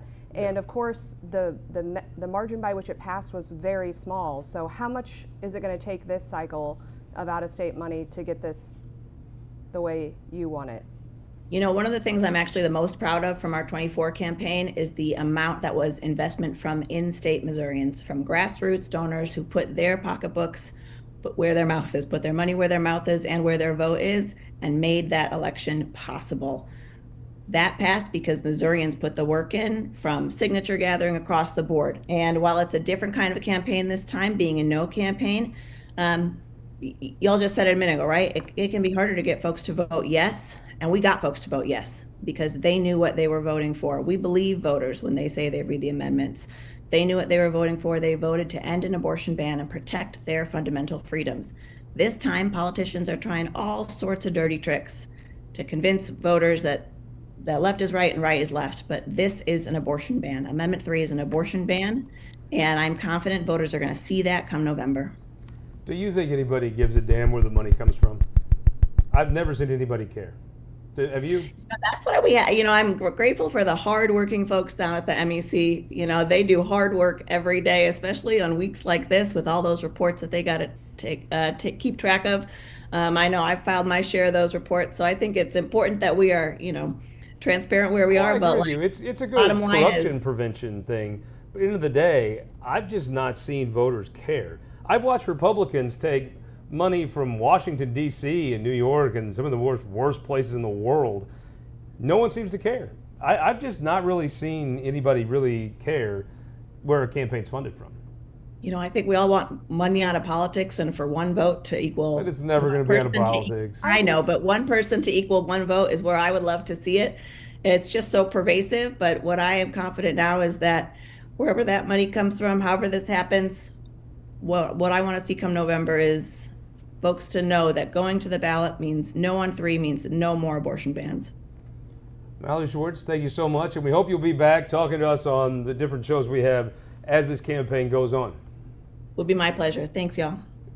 I tell you what, she knows her stuff. They ran a very good campaign last time, and Do you remember what that margin was? Well, but I don't think anybody cares about the money, do you? I don't think they care about the money. I think the question about the money is what we know is the DNC is hurting and that Democrat donors are not as engaged as they have been in the past. And there's not unlimited funds. They've got lots of competitive races around the nation. We're not the only issue on the ballot. So can they put up a campaign without this huge influx of national money? I don't know. So you think the national money be tied up? I don't know. I just know last time, again, they barely won, and we were outspent $20 million to $1 million. Well, let me spin that back though. You were getting a no, which I think, as we found out tonight, is remarkably easier in the state of Missouri than getting a yes. I worry some folks on the pro-life side have a little bit of a sugar rush because I watched the polling really close in the last few weeks. When the governor's race was over and some money started coming in, I watched the pro-life side work very hard, work some churches very hard, successfully, and take about a 10, 12 point margin and leave it at about a 2, right? And the ballot language was the most, it was almost comical how bad the liberal judge wrote the ballot language. I mean, it was essentially, the ballot language on Amendment 3 was, vote for Amendment 3 or you're a jerk. I watched all that, but the pro-life side was trying to get a no. Do you think there's a sugar rush there? Because now you're trying to get a yes. I don't think there's a sugar rush. I mean, look at Missouri's history. We have been a pro-life state for a very long time. Sure. We continue to elect at the local level where people know the stances of their local elected officials, pro-life elected officials. And so I think when Missourians find out that a judge in Missouri stripped out a whole bunch of protections for women's health based on the Amendment 3 that was voted in last November, I think that raises some real concerns. This is going to be about, if the pro-life side wins, it's because of trans. There's also exceptions. They fought very hard to work trans issue. The people that are now, it's why politics is fun. The people that are talking about the Hammerschmidt Amendment now are the ones that took trans stuff and abortion stuff and put it in the same thing. I think Missouri is a very pro-life state. Is the Hammerschmidt just hypocritical on whoever's saying it, except Mike Moon? Are 6 million Missourians all hypocrites on Hammerschmidt except Mike Moon, depending on if it's your ox getting gored? I mean, name any other political issue that, depending on what side of the aisle you are on, that you don't use it to your advantage when it's to your advantage. Fair. Mike Moon is the only one in this whole damn state that's consistent on Hammerschmidt. And the Democrats went crazy on Clean Missouri. Oh, they're total hypocrites. So are the Republicans. It's a hypocritical standoff. If we were in Audrain County, it'd be a Mexican standoff on hypocrisy. Let's go to Aaron Shrimp, the co-host of the TWMP Midweek. Aaron is on vacation. Aaron, how is it down there? You look like you're tanned and rested. Yeah. You look the opposite of what Aaron Baker looks like right now. Kelton, yeah. Kelton's gonna need to some more color correcting when I get back in the studio. Need some new overlays. I got some Florida sun on me. My assumption is you are not surprised these two ballot amendments were called early. I didn't see that they were officially called. Everybody's actually mad at me right now because I had like a AI agent running, scraping websites, and it like broke Disney Plus, and it became a whole thing. So It broke So Disney Plus. Yeah, that's not a great. Yeah. When you're on a family vacation, that's not Yeah. great. Yeah. So Amendment 4 and 5 have been called. They've came up short. Looks like a pretty sizable amount. That is something you've, to your credit, have been saying.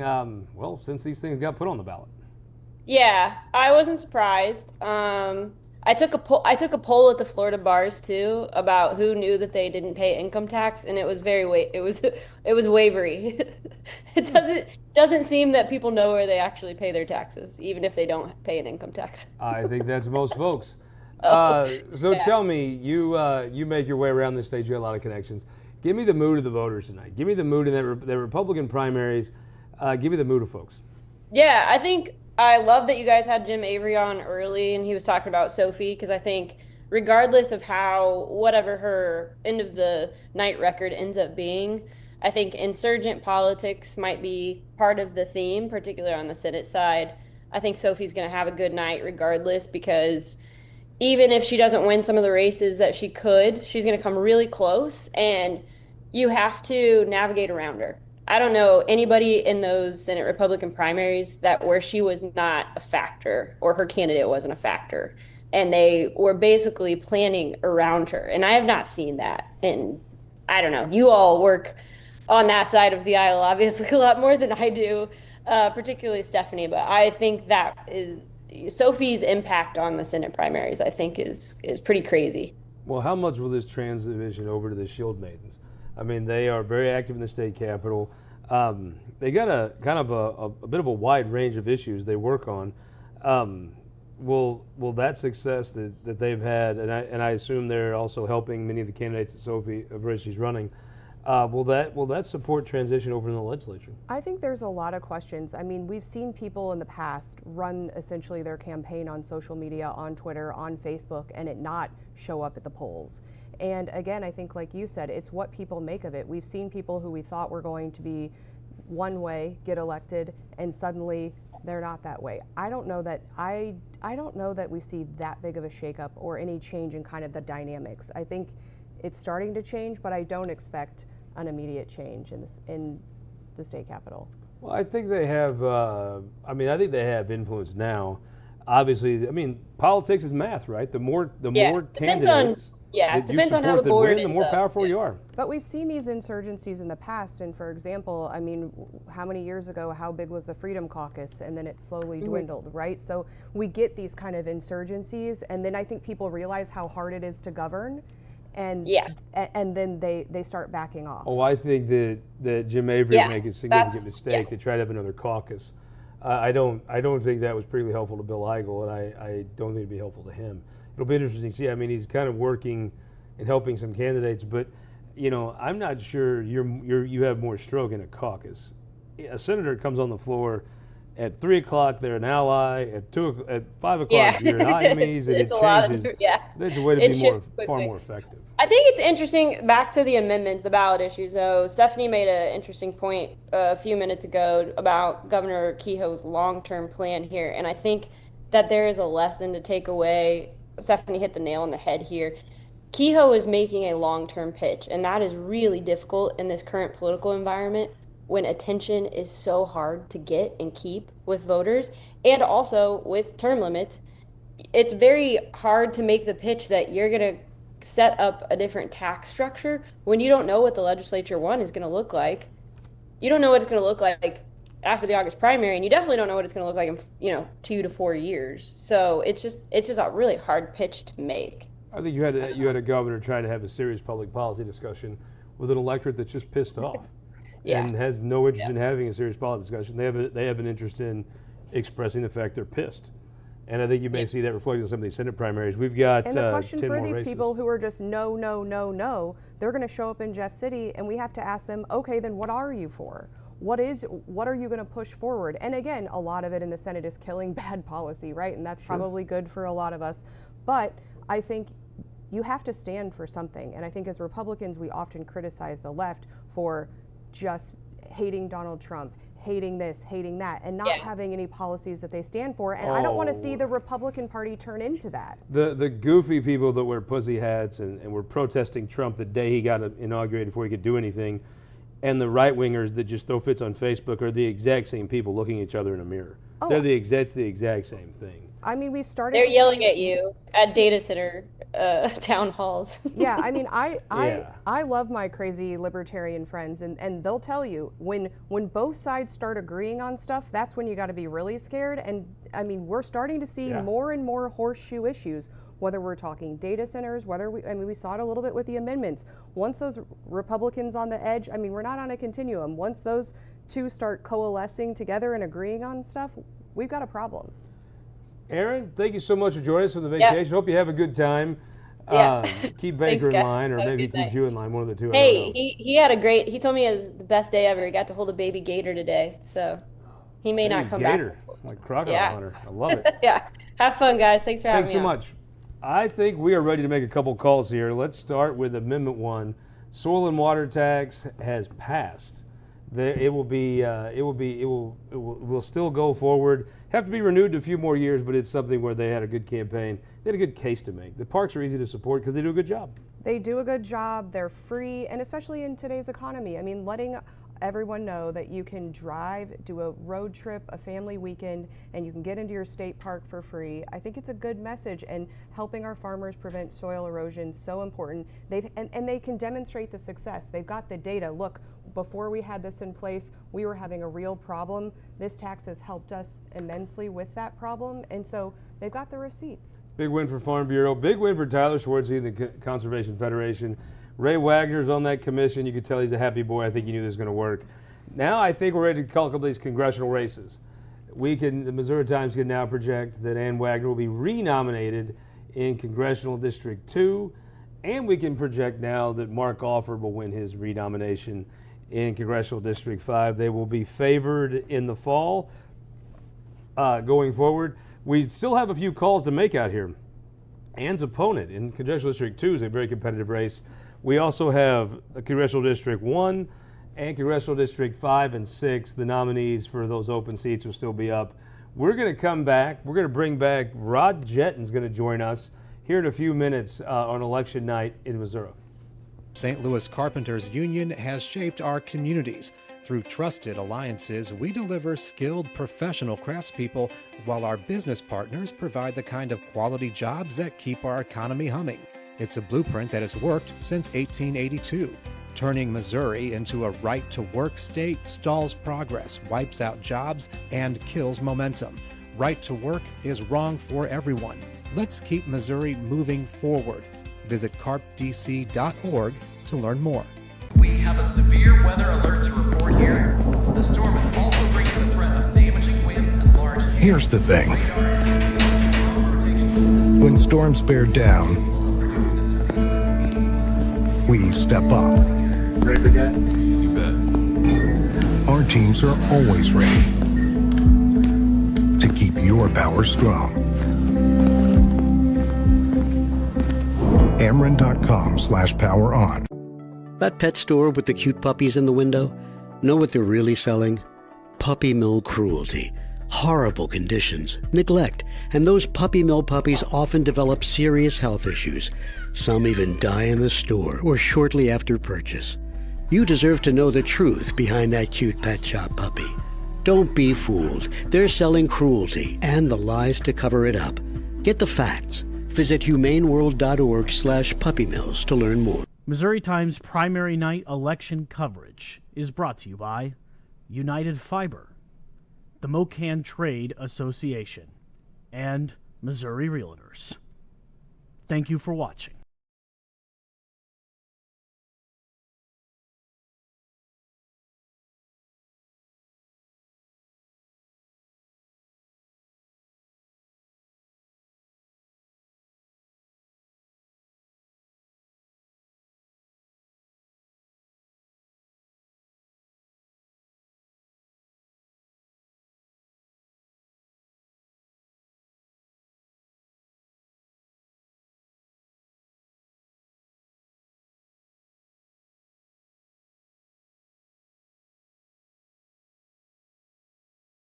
Welcome back to Election Night in Missouri. I'm Scott Faughn, joined by Stephanie Bell.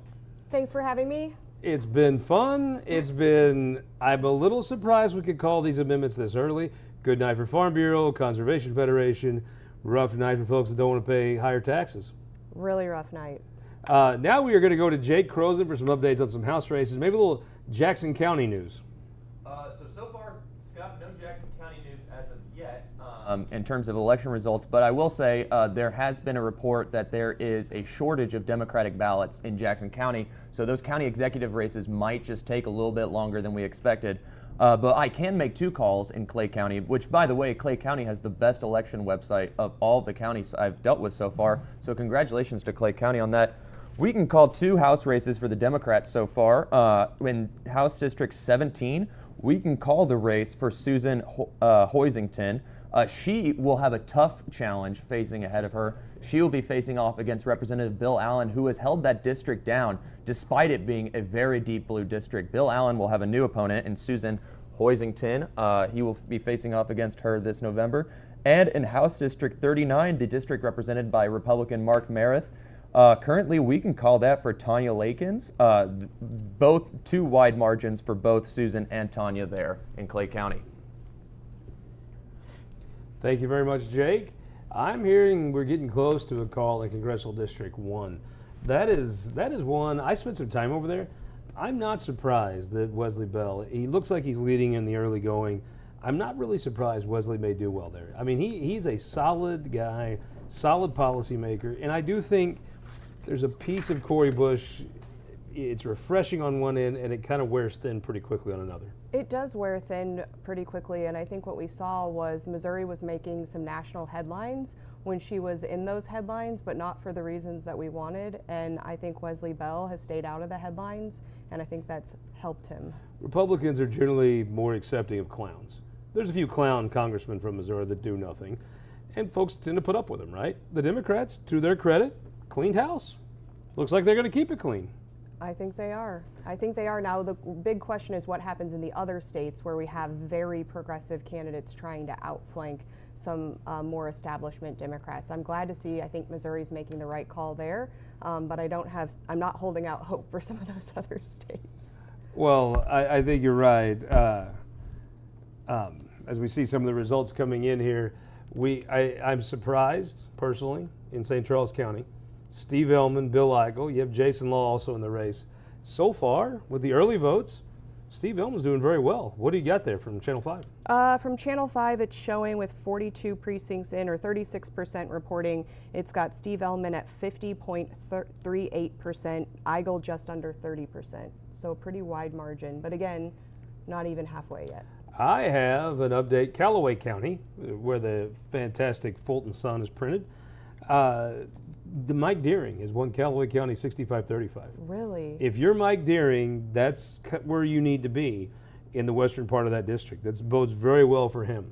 Yeah, I saw the latest ad he put out on Facebook. I don't know if it was an ad or a video, but he's walking by his mailbox and said, you know, people are talking to me about property rights. I'm a farmer, and talked about his record. And I think people who know him and who have heard his story, it's hard when you see people just saying blatantly false things or making these claims. I think there are people out here who are saying, wait a minute.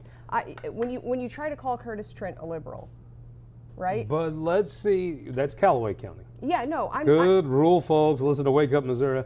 The closer you get to the cities, the more they embrace crazy. Well, I would agree with that. I mean, that's just the truth. That's why I live in Southern Boone. You say you could go after folks, right, and you could say outlandish things. That actually is kind of the standard procedure you get into the cities. I think we've seen, I just think this cycle in particular, we've seen, especially in the last 2 weeks, we've seen things get nasty and personal in a way that I don't recall before, and you hate to see it. You know, I love the general election. I like to be on Team Red versus Team Blue. This part's tough for me because there are several races, right, where we've got great candidates, and I think when I'm thinking about it optimistically, it does show what a deep bench we have on the Republican side in Missouri, that we have so many competitive races. And I think there are races where we have multiple candidates who would do a great job. Well, that deep bench, I think when the election night's over, there's some folks that wish that bitch was a little shorter. I'm sure they shallower. do. As we go through, we're starting to see a lot of the results come in. We've got some nice folks. Pat Thomas over there. We have Shelley Keeney that joined us, which makes my night. Will Wheeler's over there. Ashley Bax. Bryce is there. Let's go back over to Jake. We got a couple more house races that have come in. Yeah, Scott, big house race here, at least for the UCM boy. We can now call that Representative Brandon Phelps has won his re-election. Brandon, of course, has replaced everybody's former favorite Warrensburg Representative Dan Houcks. We can now call that Brandon Phelps has won his re-election bid. Huge deal for UCM and for all great mules out there. Thank you, Jake. I got another report here in the 10th District. I got a report coming in that Deering won Lincoln by 1,000 votes and won Pike by 100. It does appear that, I will tell you, there was a big push at the last 2 weeks. I mean, there were the folks in your profession threw everything at the kitchen sink at Mike Deering, and this race is certainly not over, but if he's 65-35 Callaway and won Lincoln County, it does appear like a country boy could survive. I think you're right. And don't lump me in with all lawyers. All I want to be is, am I your favorite lawyer? Come on. You were my favorite lawyer by a country mile. Okay, thanks. Well, Bryce, then you got Hatfield. David Gregory, you are absolutely... Hey, Kelton, just clip the rest of that out. But yeah, I mean, certainly there's, I think we heard from the Missouri Chamber tonight, and so kind of tracking, we had a lot of people show up, different groups, in big ways for folks. So what's the impact of that Missouri Chamber? What's the impact of the Farm Bureau? What's the impact of the trial attorneys? And what is that impact going to be going forward? We haven't really talked yet much about, the casinos versus J&J. There are a lot of groups who got really engaged in this election, and tonight is a really big night for all of them. So talking about how they engaged, we haven't talked about AFP, how they engaged, what worked, what didn't, and then what that means for them going forward. I think it's a huge, we'll get a pretty clear picture tonight. We'll bring a couple guests in, but then we're going to start calling these races. I believe we have Rod Jetton. We will have Rod Jetton coming up shortly. Do we have Jake? We have an update for Jake. A concerned citizen just wanted me to let the audience know that Benny Cook has won his re-election, if you were concerned about that. So, Jake, thank you very much. I was personally never worried about Benny Cook winning. I was extremely confident. We can make a call, though. A name you are going to hear a lot going forward. Tim Whitney is going to be the new county executive, replacing a tremendous guy, Dennis Gannon. Huge shoes to fill. I actually think Tim Whitney is very uniquely positioned at the right time in the right county to be a big deal in Republican politics. Could be Jeff Coe's night. Part of our deep bench, right? And I think that's another... Tim Whitney is a quality addition to that deep bench. Right, and I think there are going to be quality candidates who lose tonight, and I hope there are several people out there who I hope it's not the last we've seen of them. And I don't think it will be. So as we go forward on election night here, on the Secretary of State's website, I'm looking at 666 of 3,235 precincts reporting. Let me just go through what they have. I know the county websites, it's kind of funny, the counties kind of hoard this anymore on their websites where they send it to the Secretary of State's. Scott Fitzpatrick will win, everybody knew that. You're seeing a one precinct out of 600 is out of the 1st district. It's always the slowest and worst district to count things. We got some folks in. I love this. The Yeti. We're getting compliments on our United Fiber Yetis. They're very nice. Cheers. Boom. Thank you. And also thank the Missouri Realtors and thank the Mocan Trade Association for sponsoring us election night in Missouri. The 2nd Congressional District, Dan Wagner's going to get renominated. It's going to be a close night with Fred Wellman and Joan Von Dross. They've got a few precincts in, but I think that race could take a while to count. The 3rd District, Bob Honor will cruise. The 4th District, Alford will cruise. The 5th District's going to be interesting. You've got Rick Bratton, Taylor Burks. It is my belief Bratton on election day went in with the lead. Not an insurmountable lead. If Taylor Burks won this, I wouldn't be stunned. I would be a little surprised, though. I would be, I think, surprised, and of course Trump coming in late with that endorsement. You know, how many people heard the endorsement? I know it seemed like it was everywhere in my social feeds. I don't recall exactly what time we got it, but I think I would be surprised, but I think Taylor put up a really great campaign. Of course, and a great guy. And a great guy, super qualified, family guy, military. I mean, on paper, he's somebody that we want to not only have on our bench, but serving. I mean, he has a heart for public service, and I hope we can find. If tonight's not his night, I hope we find a place for him. The 6th District, probably the most expensive, the most dramatic, the most I mean, the 6th District race could have been its own reality show. It had all the little subplots and all these things. So with that 6th District, you've got Stigall up with about a 10-point lead. You've got a little over half. The 6th District gets their stuff done. They get their votes counted in. Stigall on election day, I felt like had a lead. A 10-point lead at this point isn't shocking to me. It's not shocking to me either. I mean, he has this national radio career. He has Axiom behind him. Certainly, was that Roe fella from Brookfield? Jeff's his name. I mean, you knew he was gonna. That first ad he came out with, just talking straight to the camera, talking straight to the people. He's a talented orator, obviously, but also talking about what people wanted to hear about.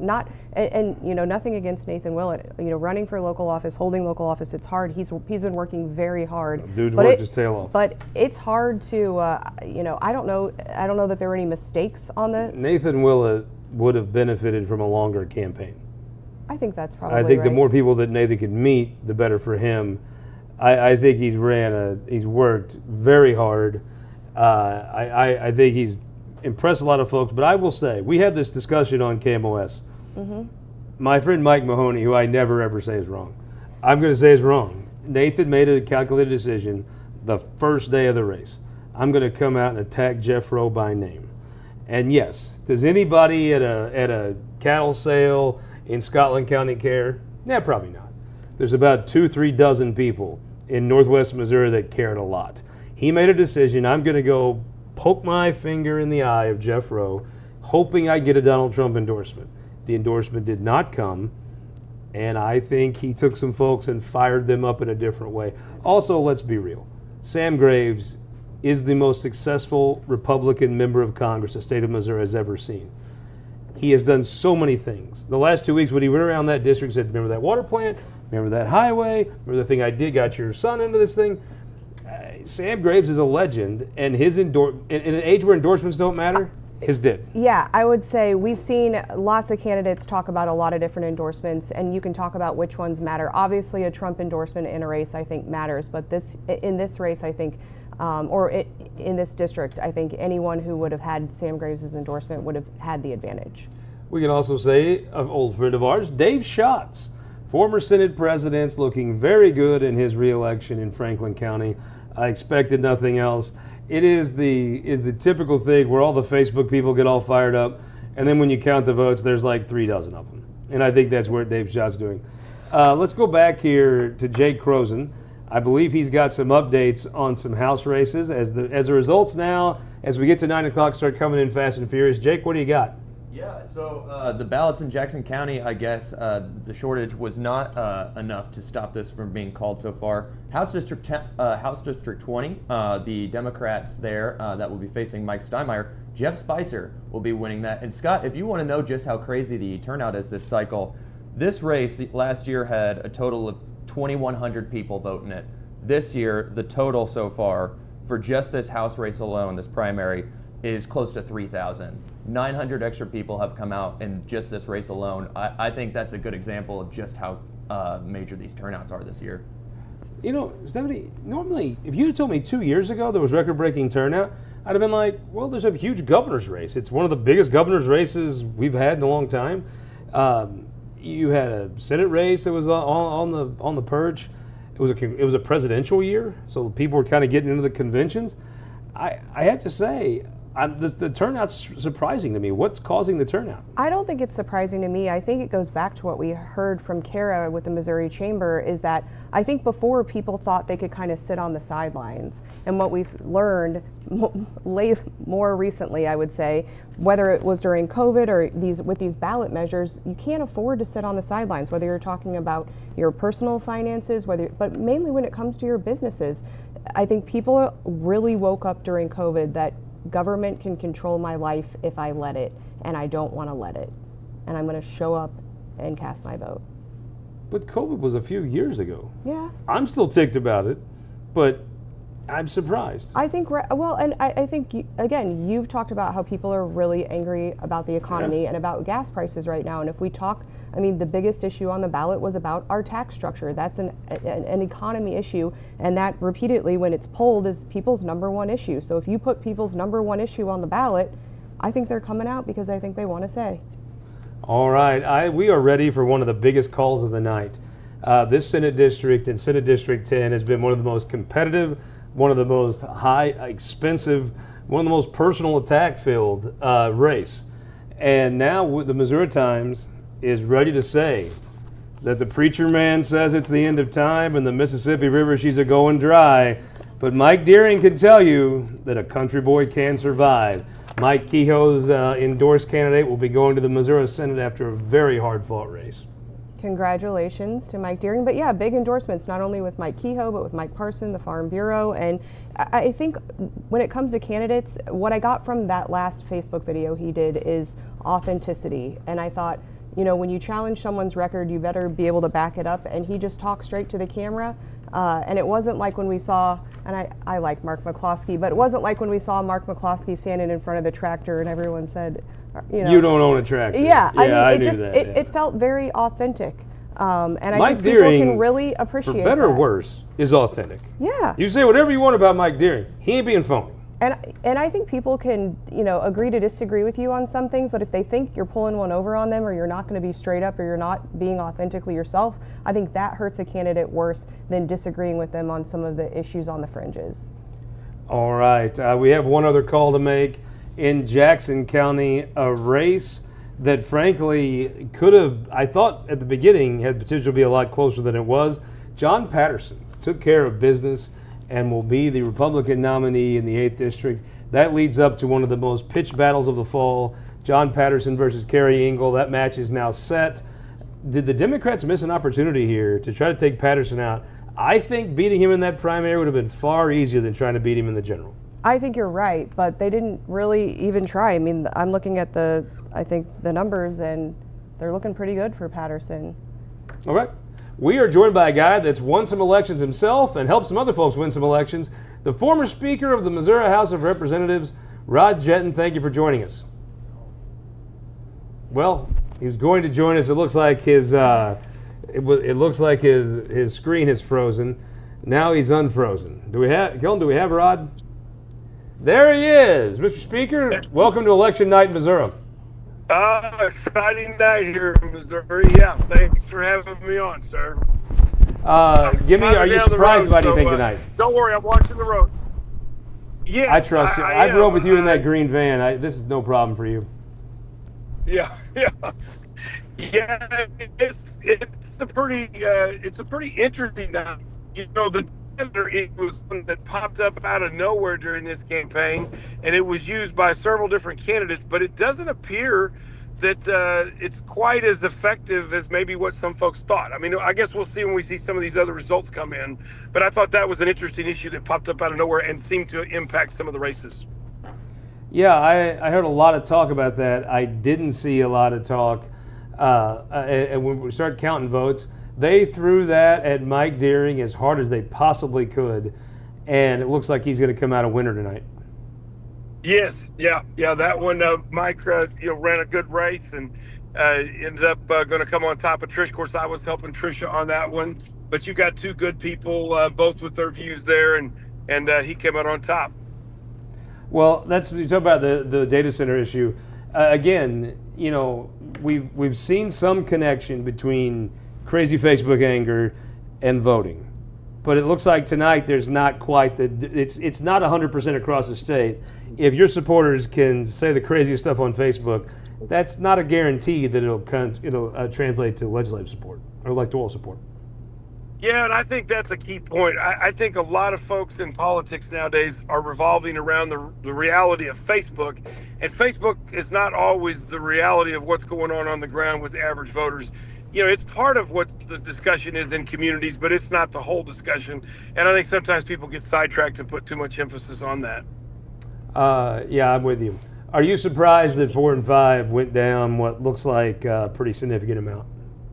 Well, if you would have asked me several months ago, maybe a little bit, but after what we've seen the last month, I think the writing was on the wall, and most of us understood that probably, my candidates that I help out on the doors were telling me they were getting beat up on 4 and 5 quite a bit. So it's not a surprising, but it would have been, say, in January. Rod, I watched you, blood, sweat, tears, years of your life to help bring in that Republican majority 25 years ago. Frankly, the state has now not grown. The governor had a plan to grow. Cleared the polls of Missouri tonight have said that's not the way they want to go. What do you do to grow this state? Because, I mean, frankly, that majority that you sacrificed years of your life to build, let's be real. They passed a lot of abortion laws. A toddler can buy an Uzi with a 4-second waiting period, but all those new toddlers with those Uzis don't have jobs. So they turned into Nashville Uzi carrying toddlers. I'd probably take a little different pitch on where we are as a state from an economic standpoint. We do have one of the better revenue projections for our state. Our revenues are wonderful. They've been in. You're seeing great things there. The population hasn't gone up much, but our unemployment rate's really low. We were the number 1 job growth country or state in the country back just a year or so ago. So our economy as a whole is pretty good. It's just, are our people moving here to get these jobs? Do what? Are people moving here to get these jobs? Because the census doesn't see it. Well, that's what I said. Our population's not really going up, but as far as the quality of life of people and the overall tax structure that we have, and then look, I mean, we've lowered taxes by what, $2.5 billion almost annually a year, and we've increased revenues by $4.5 billion. So for every dollar we've cut, we've added 2.5. Now, clearly, voters weren't happy with this proposal, and you can understand why, because it left a lot of things to be answered. But I think the path that the Republican majority's been on as far as cutting taxes and trying to let people keep more of what they have is working. And I think that's how we should have sold it. It's like what we've been doing is going really well. So let's stay on that path. Let me ask both of you, but I'm with Stephanie. I had Jack Cordetti on This Week in Missouri Politics 2 weeks ago. He has passed a lot of these ballots, but probably more than anybody I personally know. Jack said you have to answer every question. Even if they don't like the answer, if you leave any ambiguity, they just seize on it. Do you think that's what happened here? I think certainly we heard that, well, we need more details. But it's interesting because the same people who are saying we need more details are a lot of the same people that you hear, the Constitution's not the place for details. They were mad that the marijuana amendment was so long. And so I think I'm hearing it from the same people, and I think I'm pretty consistent about that. I think the Constitution is a long-standing document. It should be where your guardrails are and your general principles are, and when we get down to the details, that belongs in statute. And so that's why I was supporting Amendment 5, but I think you've heard from people, well, we just don't know the whole plan. Well, guess what? When we show up in January, we don't know the plan, right? The legislature right now has a lot of control over our tax structure and can do a lot of different things. So I think where people were making the argument, you're just giving them all this discretion, they have quite a bit of discretion currently. Rod, Cardetti laid out, he said, the number one thing you can't do is you cannot leave any questions unanswered. There were some questions unanswered, and maybe also don't piss off the realtors, right? Yes, and if you would have left those questions unanswered, the realtors wouldn't have been upset because, they would have been exempted and not had to worry about that. So absolutely, yeah. I think Stephanie hit she was 100% right. Just too many unknowns, too many ways to hang too many potential scary scenarios on there for the voters.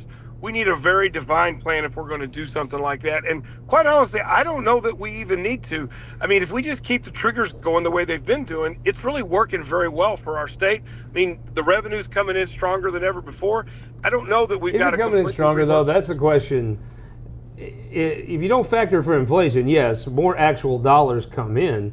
But if you factor for inflation, you know, you have to buy wax to wax the floors of the Capitol. If that wax goes up, you know, it also doesn't matter you're bringing in more dollars. What can you do with them?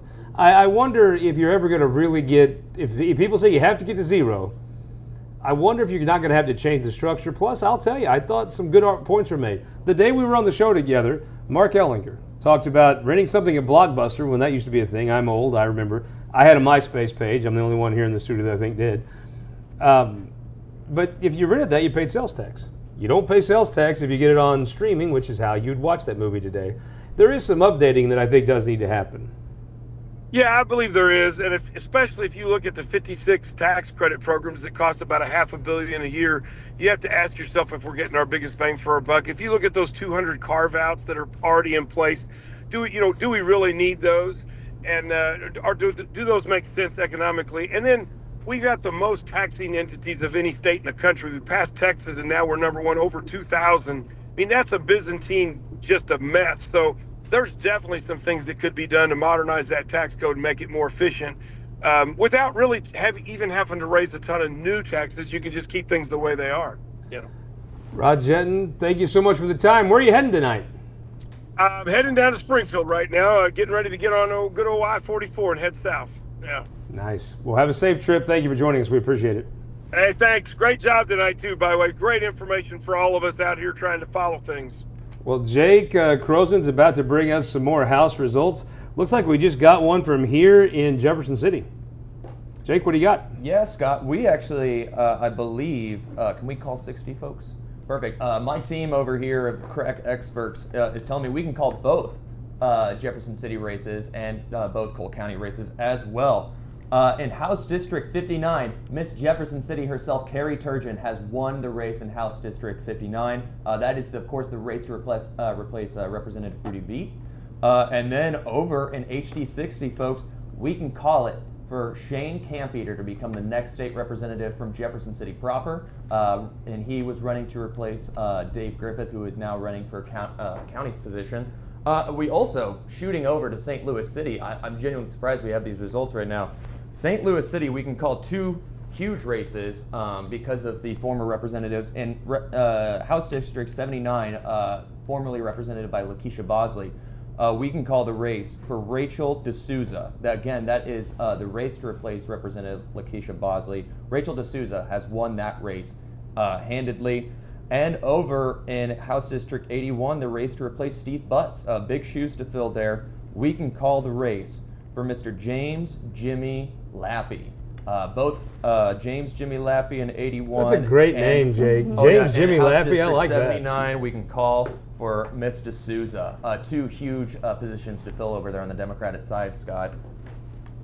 Thank you very much. We have a barn burner going on in the Senate district we're sitting in right now in the 6th. It has been a night. Skelton jumped out to a lead early with the Lake. Then you saw Rudy Veit take a lead. Now Jake Vogel is taking lead by 581 votes. Is that final? Not final. There's still some precincts out. Vogel has now a 581 vote lead. What a race. I mean, it's been a race the whole, the whole time. And it looks like maybe there's some folks in the Vogel camp that they may have pulled that out. I would say that race, in the beginning you thought, okay, we'll see what happens. And when Skelton got in, and then Spicer was in, and Lisa Thomas, that is the multi-candidate race. I think it might be the person who wins with the lowest percentage of the vote, but it is apparently a nail-biter coming right down to the end. Vogel had been down all night, and at the very end looks like some of the work he's done in the counties that, you know, people talk about Jeff City and the Lake being that district. Don't forget Versailles, don't forget Alden. It looks like Jake Vogel's done well, and we're going to see what happens here. So we'll ask the team to give a look here on SD6 and see if that's done.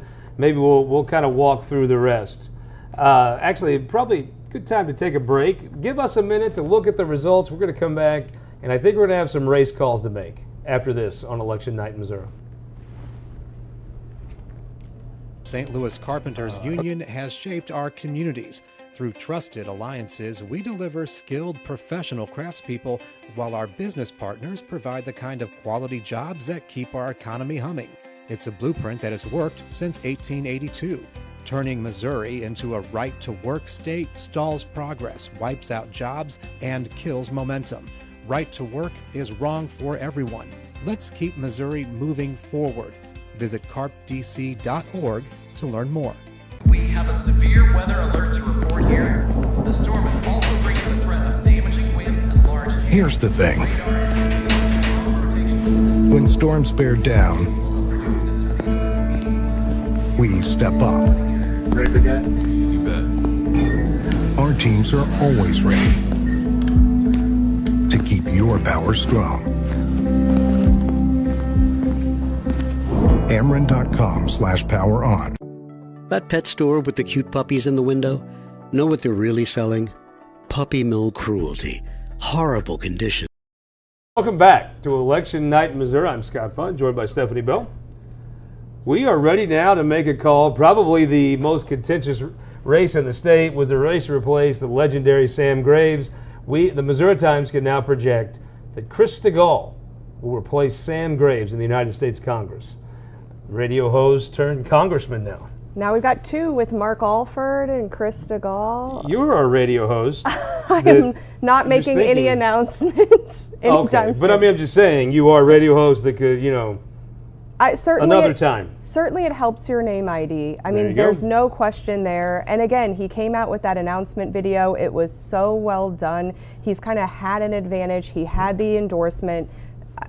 I mean, as long as he doesn't make any mistakes, it seemed like he was in the lead the whole time. I think Jeff wasn't going to lose that on his home turf, and he didn't. Now we can also make another call. The Missouri Times can now say that the next congressman from the 5th District on the Republican side who will face Emanuel Cleaver in the fall is State Senator Rick Bratton, and he's joining us right now. Senator Bratton, congratulations. Hey, how are you? Thank you for having me on, Scott. We're good. We're probably not as good as you are, Senator. It's pretty surreal. I mean, it really is. I'm so honored and blessed to be in this position, to be the nominee. Looking forward to November and then onward and upward for sure. It looked like you learned a few things from your last congressional race. It looked like you hit the ground running hard and didn't stop. Yeah, no, we felt like we were the front runner in the entire race, but at the same time, you have to run these races like you're 5 points behind. We never gave in. We never, let off the gas or the throttle the entire time. Just continue to relentlessly, gain ground. That was our attempt. That was our approach, and it definitely panned off and played well for us. But it was amazing yesterday getting that call from the President of the United States to come in, and that had to be amazing. That final cherry on top, but that's just a memory I'll never forget the rest of my life. Being patched in to talk, directly with the president. That is incredible. It did look like you kind of had this down. You ran for Congress in part of this district. You had been a senator in Johnson County. You're very familiar with Kansas City. What did you learn in this primary that helps you take on a man who is a political legend in Emanuel Cleaver? Well, I think you have kind of a tale of two cities that you can kind of deal with right here. You can have a congressman he's ready for retirement, but he's out campaigning on the stump with Nancy Pelosi. That's not Missouri values. And I think people are sick and tired of the same old of Congress, and they want people who are going to press in and be that tip of the spear. And that was my message. That's what I've tried to be in the state capitol, and I'll continue to do in Washington. But also with this amazing delegation that we have, I served with many of them, and it's just going to be amazing to be able to go up into Washington and serve with fellow friends and colleagues we were in the trenches in the Missouri Capitol, now doing it in Washington as well. Now, you've been talking to voters across the district, and it seems like in past years, Missourians continue to elect Republicans and vote for left-wing ballot measures. This cycle, we had mostly Republican-supported, legislature-backed amendments, and those have lost this evening. What do you make of that? How do you explain that behavior? That's a tough one, because these are things that the grassroots have been behind. I mean, tax reform and IP reform have been like the calling card for all conservative grassroots movement. And then all of a sudden, when we actually get that done, get it to the vote of the people, all of a sudden it seemed like there was a faction within these movements that came out strongly against, and sowed a lot of misinformation and dissension about these amendments, that they just weren't perfect. But and it's unfortunate. I mean, these are things that we worked really hard to get across the finish line. But hey, the people spoke, and they clearly didn't like this form of tax reform, and they didn't like this type of IP reform. So I guess it's back to the drawing board to remedy those issues and put it back to the ballot. Congressman, tell me you get no rest. Chris DeGaulle, who'll be serving in Congress alongside you should you win, he can almost start measuring the drapes, right? You've got a big race. It starts tonight, I assume. Yeah, no, and it definitely is one that I'm not going to take lightly. I mean, this finish line is now a new starting line that we've got to do the exact same thing. Continue pressing in, continuing to do the same things we did to be victorious in this race. Now, it will hopefully be nice to have more of a coalition and a national movement get behind us to really, finally put the final nail in the coffin of the Cleaver dynasty. But it's going to be work, and don't take it lightly. Again, you gotta campaign like you're 5 points behind. Well, Senator, we hope you'll come back here and This Week in Missouri Politics and discuss the race as it unfolds. Well, I appreciate you guys having me on, and God bless the state of Missouri, and I'm just honored and privileged to be the nominee for the 5th Congressional. Well, congratulations, and please congratulate your wife for us. No, she's happy as a lark, and we all are. So yeah, thank you. Thank you so much, Senator. I think we're ready to make a call in what Jake Kroesen's tip sheet listed as the top race, the most competitive state senate race in the state. It has been an up and down night. It started off with presiding commissioner of Camden County, Ike Skelton, up. Then Rudy Veit took a lead. This race has been won by Jake Vogel, will be the next state senator should he win his general election. And we happen to have him right now. Can we go to Jake? Jake, congratulations on the big win. Thanks, guys. Hold on, give me 1 second. We're going to turn the volume down. We're actually watching your show live. Well, thank you so much for watching. And what has to be a pretty excited night at the Coca-Cola place. Is that your wife? She did it for me. She took me across the finish line. She absolutely did. Congratulations, Jake's wife, Maria Vogel. Thanks, guys. They are quite the team, right, Stephanie? They really are. They worked hard. I mean, you talk 4-H sales, parades, fairs. They were out all over that district. Jake, you're a businessman and a conservative.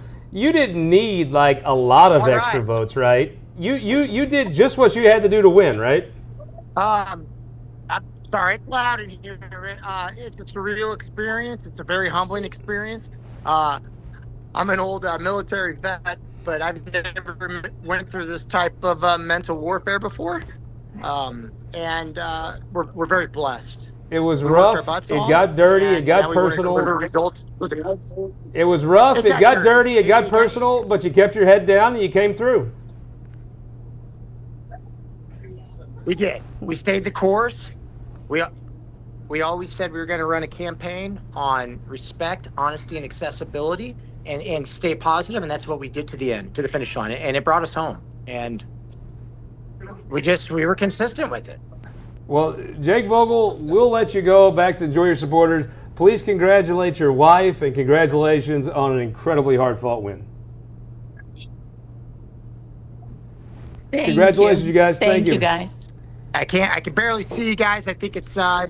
Thanks, Scott. Thanks, Aaron. You bet. You know, Stephanie, he really did. First time he'd ran, his father had been the state senator. It was a nasty campaign. It got very dirty at the end. You know, I think the real MVP here might be Maria Vogel. I think so. I mean, she's in law school. She speaks Yeah, a bunch oh of my God. languages. She's feisty. She's a mom of 3. I mean, she'd be a formidable candidate in her own right.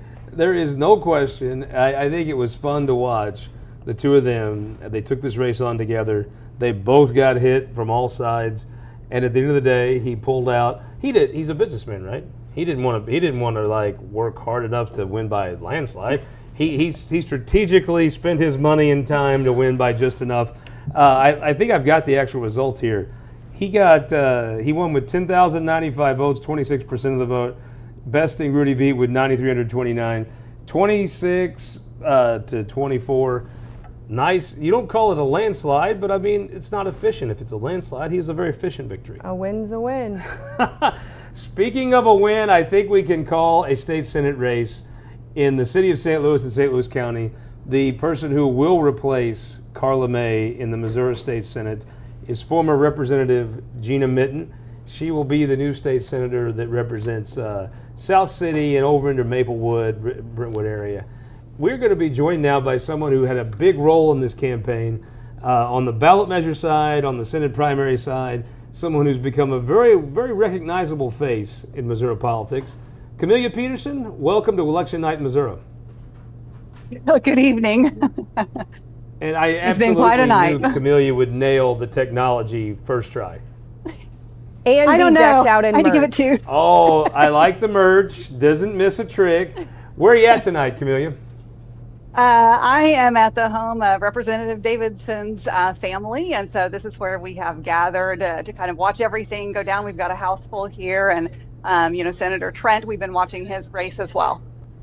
As the nights went on, obviously probably not what you were looking for on Amendment 5. When you look back, tell me what you see from the early results tonight. It's about a third of the vote in.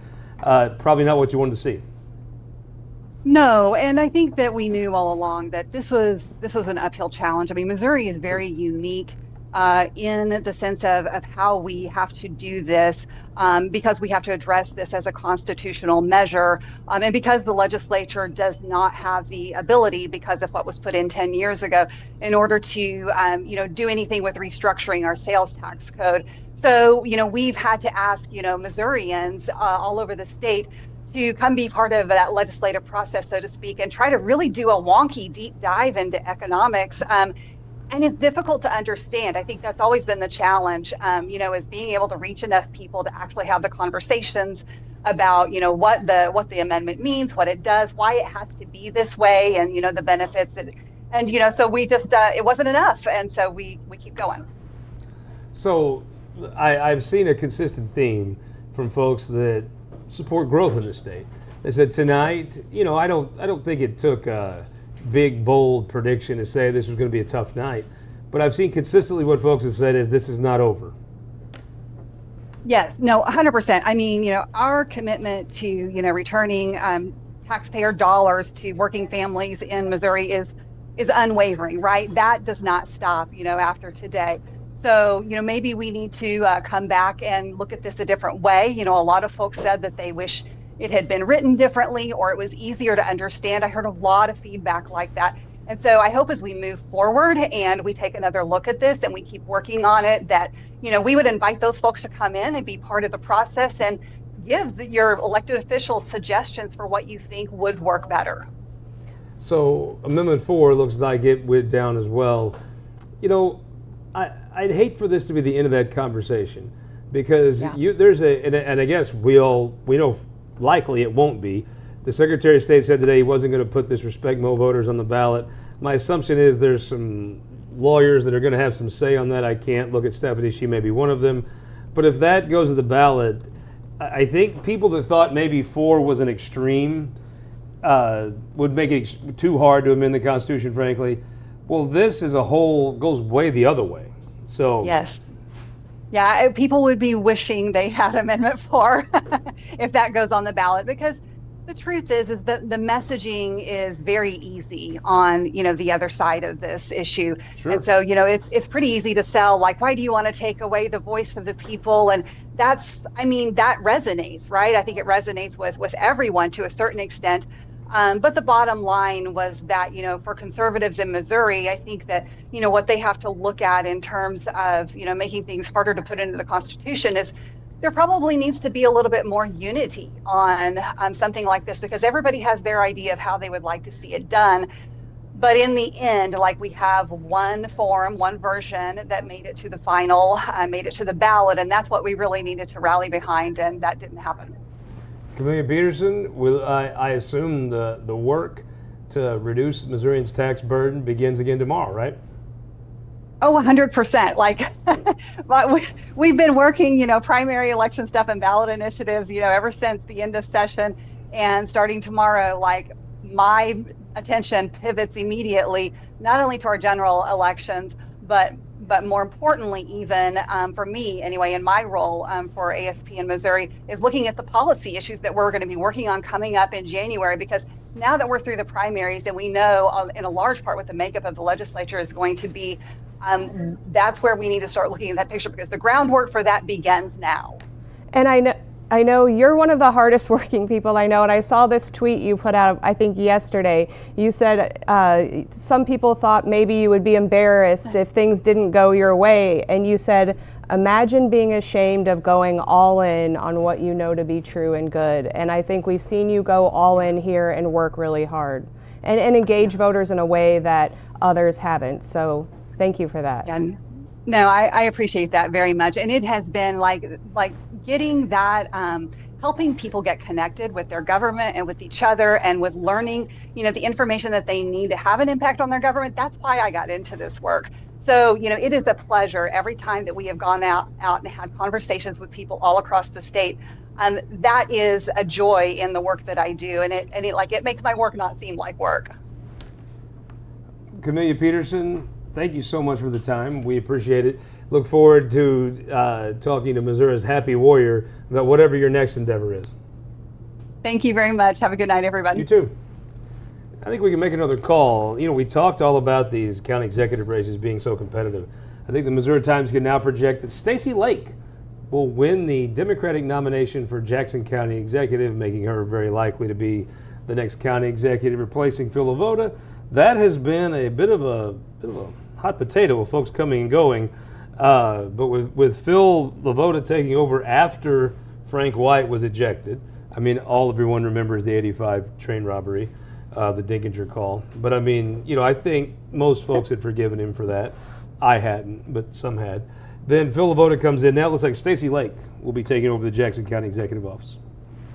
These county offices are really important. And again, like we said earlier from our good friend Brandon Rathert, the more localer, the more importanter. And whether we're talking solar farms, whether we're talking data centers, a lot of these big ticket items are getting decided more at the local levels. And I think who's in that position matters to you potentially more than who's in Jefferson City. Oh, absolutely. Now, speaking of, let's go to Jake Kroesen over at the House desk. Jake, what do you got for us? Well, Scott, I got a slew of House races for you guys right now. Starting off over in HD30, the race to replace one of the most influential speakers of the House in the last few years, John Patterson's race. We can call that for Jeff Martin. Great guy, and I've been told by several people in the consulting field is in prime position to be in leadership here in the future. So Jeff Martin, that's a name you might be hearing for quite a while now. Let's move over to House District 56. Huge change over in 56. Of course, that was a district represented by Michael Davis. We can now say that Republican Representative Michael Davis, the incumbent, has lost re-election to newcomer Steve Baker, and we can also call that Stacey Czar is going to be the Democrat facing against Steve Baker this cycle. Huge upset. Michael has been a state rep for quite some time now. It's a pretty big change there. But we can also move on over, folks. Just bear with me. We got a lot of calls right here. Moving over to House District 106. We can call that race. there? Okay, this is massive. Take your time, man. We can call House District 106. Travis Wilson was facing a very serious challenge from former Representative Chris Sander over in Blue Springs. We can now call that Travis Wilson has won re-election against Chris Sander. Moving over, though, for the Republican side, on House District 97, this is a major upset here. We can now call that David Robertson has defeated incumbent Representative David Castile. A huge upset over in Jefferson County. The House has lost one of its most talented policymakers. It's going to be interesting to see what it's like going on in the future now. But again, we can call that 97 is going to David Robertson there. Moving over to House District 142, folks, we can now call that the race to replace one of the greatest country singers known to man, Jeff Knight, we can call that Jeff Brown will now be replacing Jeff Knight in the Missouri House in District 142. More calls here, Scott. In District 154, we can now call. In District 154, we can now call that Representative Lisa Durnell has hold on to her incumbent re-election race against former Representative Travis Smith. That was a very big deal. Obviously, Travis was a very popular state rep in his time, but now we can call that Lisa Durnell has hung on to re-election there. And then two more for you there. In District 114, we can call that Ann Maloney over in Jefferson County in District 114 will be filling very big shoes in Representative Ken Waller, who passed away this past session. Ann Maloney will be filling those shoes over there. And finally, we can call House District 160, folks, over in Newton County. The race to replace former state rep Ben Baker, who has now gone on to take a serious role in the ag field. We can call Cheryl Perkins has won that race in District 160. That's all, Scott. Thank you very much. It's time to make some calls. One of the most competitive races all throughout in Senate District 18, the race to replace Senate President Pro Tem Cindy O'Loughlin. The Missouri Times can now project that Greg Sharp will be the new state senator from the great Northeast. Big shoes to fill. Cindy O'Loughlin, Brian Munslinger. It is the district that brought the Republicans the majority with John Cawthorn back in the day. Greg Sharp just feels like Northeast Missouri to me. I think you're right. And this is one where there was a lot of activity on Facebook, a lot of angry people riled up in the race, and it turns out it didn't really turn out that close. No, I'd say hats off to Barklage, Casey Burns, John Ratliff. A whole group of people had their hand in that. Turned into a pretty good night for John Ratliff with these ballot measures. Two that he won that he had the no side on. He won the Amendment 1. Greg Sharp's going to be a senator. I think Greg Sharp's going to be a terrific senator. I think so as well. You know, the Missouri Senate loves a farmer, right? As they should. All right, now we can make another projection here. In Senate District 28, kind of goes Bolivar to Sedalia. Sam Alexander will be the new state senator. The Dr. Sam Alexander will be the new state senator in that district. Includes the state fair. He will be now tasked with the very fun and unique job of hosting everyone in August for the state fair. It'll be to his district, taking the roles of Mike Parsons, Sandy Crawford, who loved being the senator from the state fair. Now Sam Alexander will be the senator from the state fair. I love the state fair. It's one of my favorite events. We're not too far away. Exactly. Whether we're visiting and having some ice cream, whether we're eating at the breakfast, whether I'm touring my kids through the barns, going to concerts. It's just a great time to come together. And I would be proud to be the senator from the state fair. It's a pretty cool job. And also, I mean, Governor Kehoe, Director Chin, they've been really making strategic investments there at the state fair, getting it improved. We've got a new building. I'm excited to see all the improvements this year. Well, it is, as these races come to a point, we are going to stay here until we can call the Democrat in Senate Congressional District 1 or 2. We'll talk about Congressional District 1. Those always come in a little later. St. Louis County Executive, St. Charles County Executive is getting very close to being called. We're going to call Senate District 14, 16, 20, and 32. It does look like Jill Carter's on the way to victory, but we're going to wait till we call that. We'll be right back after this on election night in Missouri. Carpenters Union has shaped our communities. Through trusted alliances, we deliver skilled professional craftspeople while our business partners provide the kind of quality jobs that keep our economy humming. It's a blueprint that has worked since 1882. Turning Missouri into a right-to-work state stalls progress, wipes out jobs, and kills momentum. Right to work is wrong for everyone. Let's keep Missouri moving forward. Visit carpdc.org to learn more. We have a severe weather alert to report here. The storm is also bringing the threat of damaging winds and large hail. Here's the thing. When storms bear down, we step up. Ready to get? You bet. Our teams are always ready to keep your power strong. Ameren.com/poweron. That pet store with the cute puppies in the window? Know what they're really selling? Puppy mill cruelty. Horrible conditions, neglect, and those puppy mill puppies often develop serious health issues. Some even die in the store or shortly after purchase. You deserve to know the truth behind that cute pet shop puppy. Don't be fooled. They're selling cruelty and the lies to cover it up.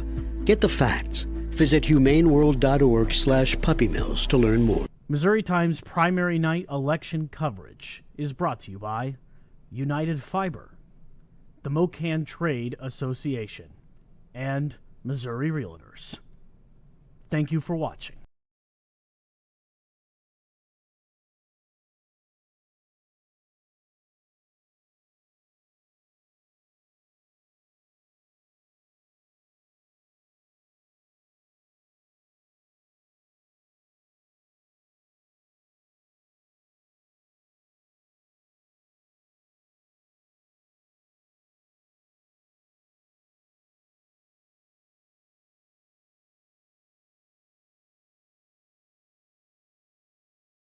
St. Louis Carpenters Union has shaped our communities. Through trusted alliances, we deliver skilled professional craftspeople while our business partners provide the kind of quality jobs that keep our economy humming. It's a blueprint that has worked since 1882. Turning Missouri into a right-to-work state stalls progress, wipes out jobs, and kills momentum. Right to work is wrong for everyone. Let's keep Missouri moving forward. Visit carpdc.org to learn more. We have a severe weather alert to report here. The storm is also bringing the threat of damaging winds and large hail. Here's the thing. When storms bear down, we step up.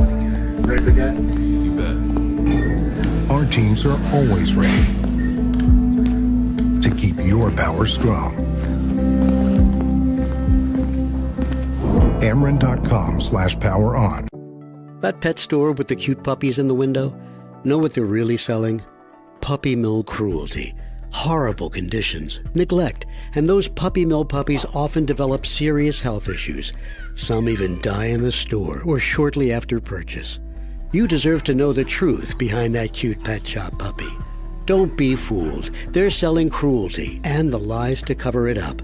Get the facts. Visit humaneworld.org/puppymills to learn more. Missouri Times primary night election coverage is brought to you by United Fiber, the Mocan Trade Association, and Missouri Realtors. Thank you for watching.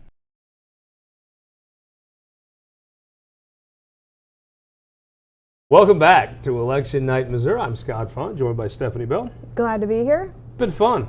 It has been fun. Not super surprising. I think the surprise would be a lot of the Facebook fervor hasn't really equated into votes, except on the amendments. And see, I wouldn't be surprised by that because we saw the same thing in 2024, I think. Yeah, a little bit. We got a couple calls we can make. Speaking of, we could say in one of the most competitive congressional primaries in the country tonight, Wesley Bell will defeat Cori Bush and return to Congress.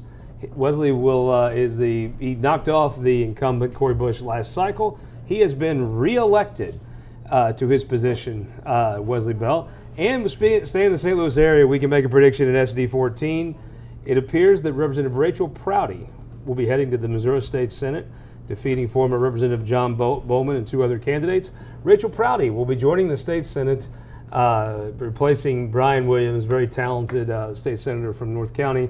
She will be the new state senator from North County, and if I had to guess, Stephanie, you will not have to work very hard to get an opinion out of Rachel Prouty. I love a good radio guest, and she'll be good. And I love a good opinion. Now, she did tell me something on the F-150 tour that I thought was bluster.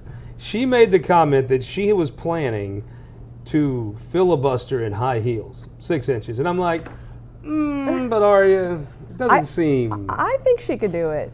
I think she's going to do it now that we're calling her out, but you're not going to do a 2-hour session because she'll be new, she's young. They're going to give her like the 2 to 4 a.m. Session. You can't do that in high heels, can you? I mean, I don't know how old she is, but back in the day, we wore high heels to the club. We wore high heels to the bar. We wear them all day long. These Gen Z folks, you know, they're wearing sneakers all the time. They Shots fired at Jake Kroesen. I mean, right? I think she can do it in heels. I think she should. I think she will be extremely fun to cover. You never have a boring moment around Rachel Prouty. Now, as we work through here, a couple other results come in. There's a St. Charles County judge race that we stopped in on the F-150 tour. Judge Denise Childress will be reelected pretty handily. That race got nasty and dirty, and she's come through very well. Let me do a quick check here. Let me just go down through the Secretary of State's website and do a little recap on where we are. So far, the Amendment 1 has passed, and with that in mind, I think we have Tyler, don't we, with the Missouri Conservation Federation. Kelton, can we bring him in? Tyler, welcome to election night in Missouri. My main job all week. And congratulations on the big win.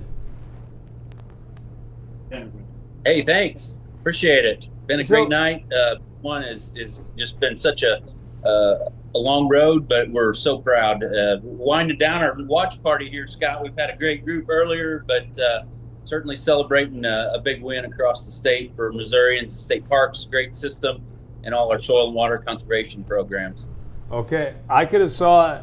I don't think there's a shock that Amendments 4 and 5 went down, right? I don't think there's a lot of folks that are totally shocked that they went down hard, right? What I do believe is you were able to somehow separate Amendment 1 from 4 and 5 and have a pretty resounding victory. What was the strategy there? Well, you know, our partners at Farm Bureau and the Conservation Federation of Missouri, along with our partners at DNR, state parks, you know, Missourians love getting outdoors. And I think we saw that tonight. And with having over 80% of Missourians, 4 out of 5 saying yes, it's just a true testament of the amazing state park system that we have here in Missouri and so many outdoor natural resource opportunities through our conservation. I mean, ag, everybody wins with Amendment 1 in our dedicated sales tax. So we're just over the moon excited. We gave our speeches earlier. DNR director was here earlier, and it was just it's been a fun night. Farm Bureau team has been great to work with, and we're so excited to pull this victory off. And it's no secret that Missourians don't like taxes, but I think what you've shown is if you show up with the receipts and you do what you say you're going to do. I mean, when you go to a state park, it's clean, it's beautiful, you can tell it's well cared for. When you share the data about soil erosion, we've made great strides there. And so if you ask people for a little bit and you do what you say you're going to do and you do a good job, it sounds like the people are going to let you keep doing it. You're right. Missouri's the show me state for a reason, Stephanie. And we, for the $20 a year that goes into this tax, Missourians want to see great, clean state parks and have those wonderful opportunities. So we couldn't be more excited to be able to, like you said, show the receipts for all the great work that we've been doing across the state. It's truly a fun night. We got to talk to one of your fellow conservationists, Ray Wagner, to lead off the show. He was in a good mood. Did you feel confident going into tonight? You know, to be honest, Scott, I came in tonight and I wanted to say 2 out of 3 Missourians, and then we were watching results come in, and then we're saying 3 out of 4, and now we might be saying 4 out of 5 before it's over with. So it just couldn't be more excited, really. If we say 4 out of 5, Missourians tomorrow morning, I'll just be so excited. But whatever it is, it's a victory, and the support for Missouri State Parks and our soil and water conservation programs is strong in Missouri. Yeah, Scott, this is just typical of Missourians. Missourians invest in their natural resources, and so they do it in so many different ways. Commissioner Wagner supports Missourians in Fish, Forest, and Wildlife. This program, bringing together state parks and soil and water conservation. Just Missourians invest in their natural resources. They have for decades and decades, and they continue to do so. And I will say, Governor Kehoe was a major supporter of this effort, and we really appreciate his support on this as well. Yeah, it will be a mixed bag, but thanks to you guys, it is a mixed bag for the governor. Vogel coming in, Mike Deering, the passage of Amendment 1. It is like most elections, a mixed results, but I think one of the highlights is going to be this. And like you said, not just that you were able to separate yourself from some of the other, roar of the election night, but you're able to excel like you did. I think congratulations on a very hard fought campaign. Thank you. It was a big coalition. Tyler and his group did amazing. Farm Bureau, Missouri Soybean, Parks Association. It's quite a coalition that comes together for this. It's been a good night for natural resources. Thank you all so much for joining us. Congratulations again on a great election night. Thank you. Appreciate you guys. Now we're going to make 2 calls. The first call is down in Senate District 32. State Senator Jill Carter, one of the shining stars of the Missouri Republican Party, will be reelected over a very tough challenge. It was interesting. You had she defeated Senator Bill White for reelection 4 years ago. His wife ran, which was a very kind of interesting, but really never caught on. Senator Carter kicked it into gear about halfway through this cycle and kind of blew the doors off of it, and we reelected handily. And had some really important endorsements, I think MRL, the police, Missouri Farm Bureau, and I think we're learning more about what exactly those endorsements mean this cycle. So, well, I think she had earned the respect. I mean, when she came up here, she just beat an incumbent. It was hard sledding. Then as time went by, she just kind of adjusted. I watched Doug Leibler come up to here, Gary Romine, Cindy O'Laughlin. Some folks that come in to the Senate that that weren't in the House or weren't in elected office, it takes a second. But by George, she's figured it out and is very successful senator, and now was reelected handily. And there was a lot of money spent against her. Yeah, I think they put in a $250,000 loan on the other side against her. So it was a very big fight, but she won it handily. Now, let's discuss. I think this is going to be an upset, honestly. The St. Charles County executive race was easily one of the most competitive race, most talked about. Anytime you have Bill Eigel doing anything, it's going to be heated. Jason Law, a person who many people still see as a rising star in the party. Steve Ellman, one of the grandees of the Missouri Republican Party, one of the finest people in public office. I think a lot of folks thought probably could not win this race. Steve Ellman has come back to win this race.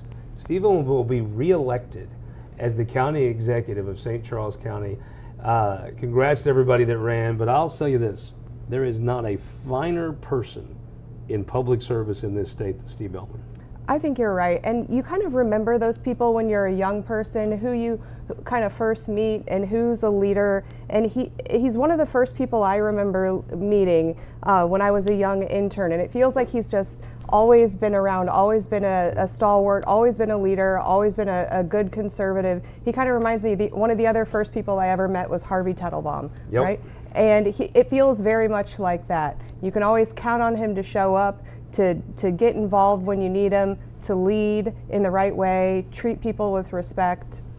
Can't say enough good things. I really do think one of the finer people I've ever met in and around politics is Steve Ellman. And I'm also, will admit, when I saw Bill Eigel running, and keep in mind, Steve had announced his retirement. Right. When he got back into the race, frankly, it looked like he was doing it just so Bill Eigel didn't get it. And I think he even kind of said as much once on McGraw. But the fact that he went through the fight, it was a very rough, dirty campaign. Lots of money. Lots of money. You had Law that came in a little bit of a distant third, did that AI ad and all that. Steve Ellman kept his head down, kept working, and by God, won an election that I think a lot of folks didn't think he would. Well, and if we go back to Amendment 1, I mean, showing up with the receipts, It's the show me state, right? And I think what Steve Ellman has shown over his long career is that he cares about the people, and he's going to say what he means, and he's going to do what he promises. And I think Missourians are ready to reward people who show up and do what they say they're going to do. Speaking of, do we have any announcements from Jake at the house desk over there? You got anything for us? What do you got? Absolutely, Scott. I also have a viewer saying they love the tie tonight. You're looking great. I feel great with the tie, yeah. I have 4 races I can call so far. House District 2, the race to replace one of the state's fieriest representatives, Maisie Christensen. We can now call that race for Mr. Phil Fox. Phil Fox has won the race in House District 2. Moving on down to House District 5, the race to replace Representative Lewis Riggs. We can now call that race for Roth McElvain. This was upset by some of the consultants I've talked to over the last few weeks. They had some previous thoughts on that race, but Roth McElvain has won the race in House District 5. Moving on down to House District 7, one of my favorite state reps, Peggy McGaw, the race to replace Peggy McGraw right now. We can now say that Jeremy Clevenger, a name you are going to be hearing quite a bit here in the next few years at the State House, Jeremy Clevenger has won the race in House District 7. And finally, over in House District 52, over in Sedalia, the race to replace Brad Pollitt, we can now announce that Israel Beza has won that race handedly over in House District 52. That's all for now, Scott. Thank you, bud. Let's kind of recap where we are. The amendments go down. John Patterson wins handily. Mike Jones is going to be a state senator. Gina Mitten wins her race. She'll join the Democratic caucus along with Rachel Prouty. Jake Vogel wins the closest race of the night, a razor-thin margin. Then Dusty Blue versus Greg Sharp. Greg Sharp won a resounding victory. Wasn't close. No, I was up there yesterday, and the sign war was very close. But Greg, again, when I think of Northeast Missouri, I think of Brian Munslinger. I think of a Greg Sharp. I think he'll be an excellent senator. I think so as well. Sam Alexander, the doctor from the southern end of the district, defeated Brad Pollitt. Senator Jill Carter was reelected handily. In Jackson County, Stacey Lake will be the likely new county executive. Steve Ellman, and one of the major stories of the evening, was reelected St. Charles County executive. Tim Whitney, rising star in the party out of Jefferson County. Alford and Wagner was renominated easily. Chris DeGaulle will be a congressman, most likely replacing Sam Graves. And Rick Bratton will take on Emmanuel Cleaver. There's really 3 races to talk about in the fall. Well, I guess you have Respect Mo Voters, you have the abortion amendment, then you have Cleaver Bratton, Ingle Patterson, and Fogel Stinnett. That's right. That'll be what we talk about this fall. Let's kind of recap where else we are. The 16th is a very close race. Waiting on Phelps in a few precincts in green for the last 2 Senate races that are out there. In SD 16, the Secretary of State website has Bill Hardwick in the lead by just a few hundred votes, 39% to Hannah Kelly's 35%, Don Mayhew coming in at 20%, and the 20th, as my friend Will Wheeler says, Greene County does not get in a hurry, but it is Lori Rook, Curtis Trent, probably one of the most expensive state senate races ever ran. It is 50.4 for Curtis Trent, 49.5 for Lori Rook. I think the county just came in, I think we can call the announcement in Senate District 16. I believe that just came in a race that was very close, a three-way race that saw Representative Bill Hardwick run against his own Pulaski County native, Don Mayhew, and then against Hannah Kelly in a race. The casinos and J&J Gaming were back and forth. Don Mayhew spent his time calling everybody terrible. Now the Missouri Times could project that Representative Bill Hardwick will win the primary and head to the state Senate, who's also going to got a promotion in the National Guard today. Wow. But veteran Bill Hardwick ran a very rough campaign. It was as dirty as any of the campaigns in the state. Both sides throwing haymakers the whole time. Bill Hardwick comes through and will be a state senator. I went to law school with him, have a lot of respect for him. He's a thoughtful person and I think can be a real leader as the Senate moves forward. It was a hard-fought race, and I think one of the closer ones we're going to see tonight. It was very close. I always have a soft spot for Don Mayhew. You always know if you're at the same event as Don Mayhew because you can hear that voice. The Hannah Kelly left here after 8 years of service, ran a very spirited race, received a ton of backing from casinos. Bill Hardwick was backed by the other gaming interest. They went toe-to-toe. Hardwick, though, I do think has a great backstory with that being a veteran, serving and very decorated in his service, continuing to serve in the National Guard. Bill Hardwick has a really good story to tell, and I think that story was told. Growing up poor, he worked in high school, joined the Army, then went into the military so he could pay for his own law school. I mean, great story, and I think he really cares about the future of our state, and I think really digs into the details and is going to work hard in the Senate. The whole campaign was impressive. I thought Hannah Kelly put up a hell of a fight, and it showed in a very tight race that ultimately came in. I mean, when you look at these results and how they came in and where Hardwick won by, if Joe Stillman was in this race, boy, I tell you, you're talking razor tight margins, because where Joe was at, I mean, that was kind of Hardwick's margin of victories on the eastern side of that district, which is where Joe was from.